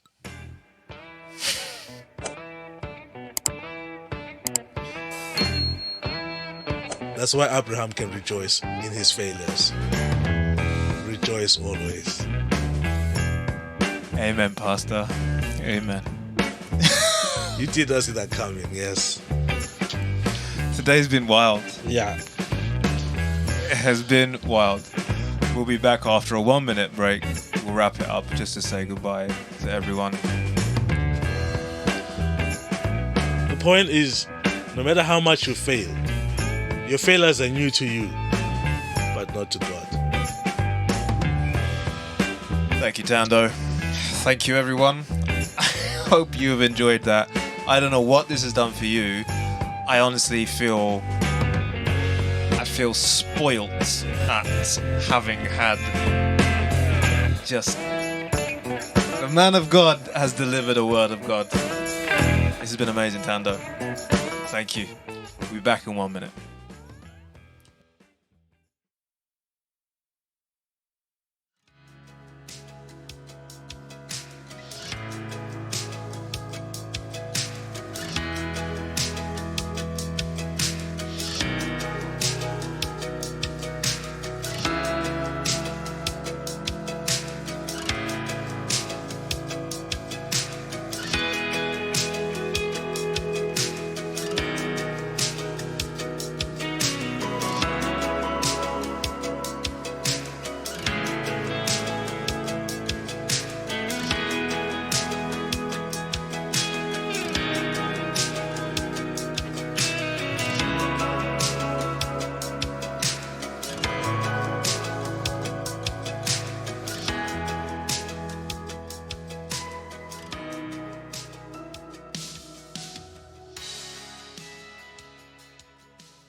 Welcome back, everybody, to the end. This is, well, I want to be careful about saying this is the end.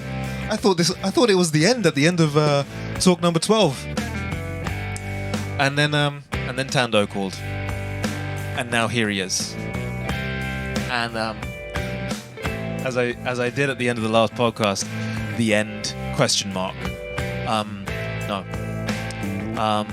TAJ Talks. You guys don't all know this, but TAJ Talks, we're still in. This is March.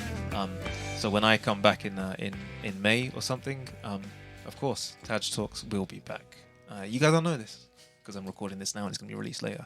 So you guys will think that this is dead. This is no more TAJ Talks. No, TAJ Talks is coming back. And Thando, I want to say thank you for. I say man of God. I'm not just saying that to be flippant. You know, whenever I talk to Muslim people, they have this high regard for the concept of a prophet of God. And they also do this thing where they say, like, if I start talking about Jesus and about God, even Muslim people will say, they'll disagree with me about the status of Jesus, who he was, and all the rest of it. Some things about the Bible, rest of it. But they will always come to this thing and be like, but listen, brother, at the end of the day, you're talking about God. You're bringing a message from God. You're a prophet. They understand the concept that a prophet is not some high and holy, mighty man. That's not what I'm meaning when I'm saying prophet of God, man of God is here with a word from the Lord. Often we see that even in the Bible. Oh, then the word came to Abraham, the word came. Even today in the seminar, he was talking about the word came to Jeremiah. The word has come to us in our calling. It's a message and a messenger. Thando, thank you for being the messenger today, man. Man, it's an honor. It's a pleasure, bro. It's quite a pleasure, you know, to share some of these things that are hidden in the beautiful scriptures that, yeah, you know, you spend some time with it and you go, what? I appreciate it. Thank you for being here. if it's at all possible that you are back again and have the time, I know time is not a concept for you that you even try to work with. Man, I would love to have you back here. Podcast, no podcast. Yeah. Just to catch up with you, man. People first. People first. Yeah. Let me share that. Thando was the guy who said to me, and maybe this is the way I end this point. You said it perfectly. I remember me and Thando, I always finish with like a little... it's become a normal thing. I finish with some kind of poignant thought message. Thando was the guy who said to me, who dropped this thought in my head. And I remember when he said it to me, I was like, man, he's really thought about that. No one just has that phrase. We were talking about discussing something. Time was an issue, had to rush kind of thing, or at least I was. And he said, either we were talking about my situation or someone else, and he just went, I always, when it comes to people, I always put people, I always make time for people. People come first. I forgot even now what the line was. Yeah. Something like that. Yeah. So, I don't know what else to say apart from Thando. How much time do we have left? This is it. That's the last bit of music that's playing. What were you going to right. say? You can say it. This is the last bit. I was just going to say, I fail at this. I try to put people first always. But can you imagine how beautiful the world would be if each one of us put the other first? Iranians try this, you know. They're flawed, but they do try. After you. No, after you. That kind of mentality. It would be an amazing place. Yeah. Like I say, Thando. Russia and Ukraine won't be at war. Others first. Thank you for being here. God bless you in your ministry. God bless your family. And thank you. That's all I have to say, man. It's a pleasure, man. It's a pleasure. I'll let you say your goodbyes to everyone. Well, we've had a good time. All 5 of you. I don't know how many tuned into TAJ Talks. Yes, but we've had a good time. And I hope that we think seriously about how God moves way before He calls us to move. Thank you, Thando. Everybody, thank you for watching TAJ Talks. In case I don't see you, good afternoon, good evening, good night, and God bless. See ya.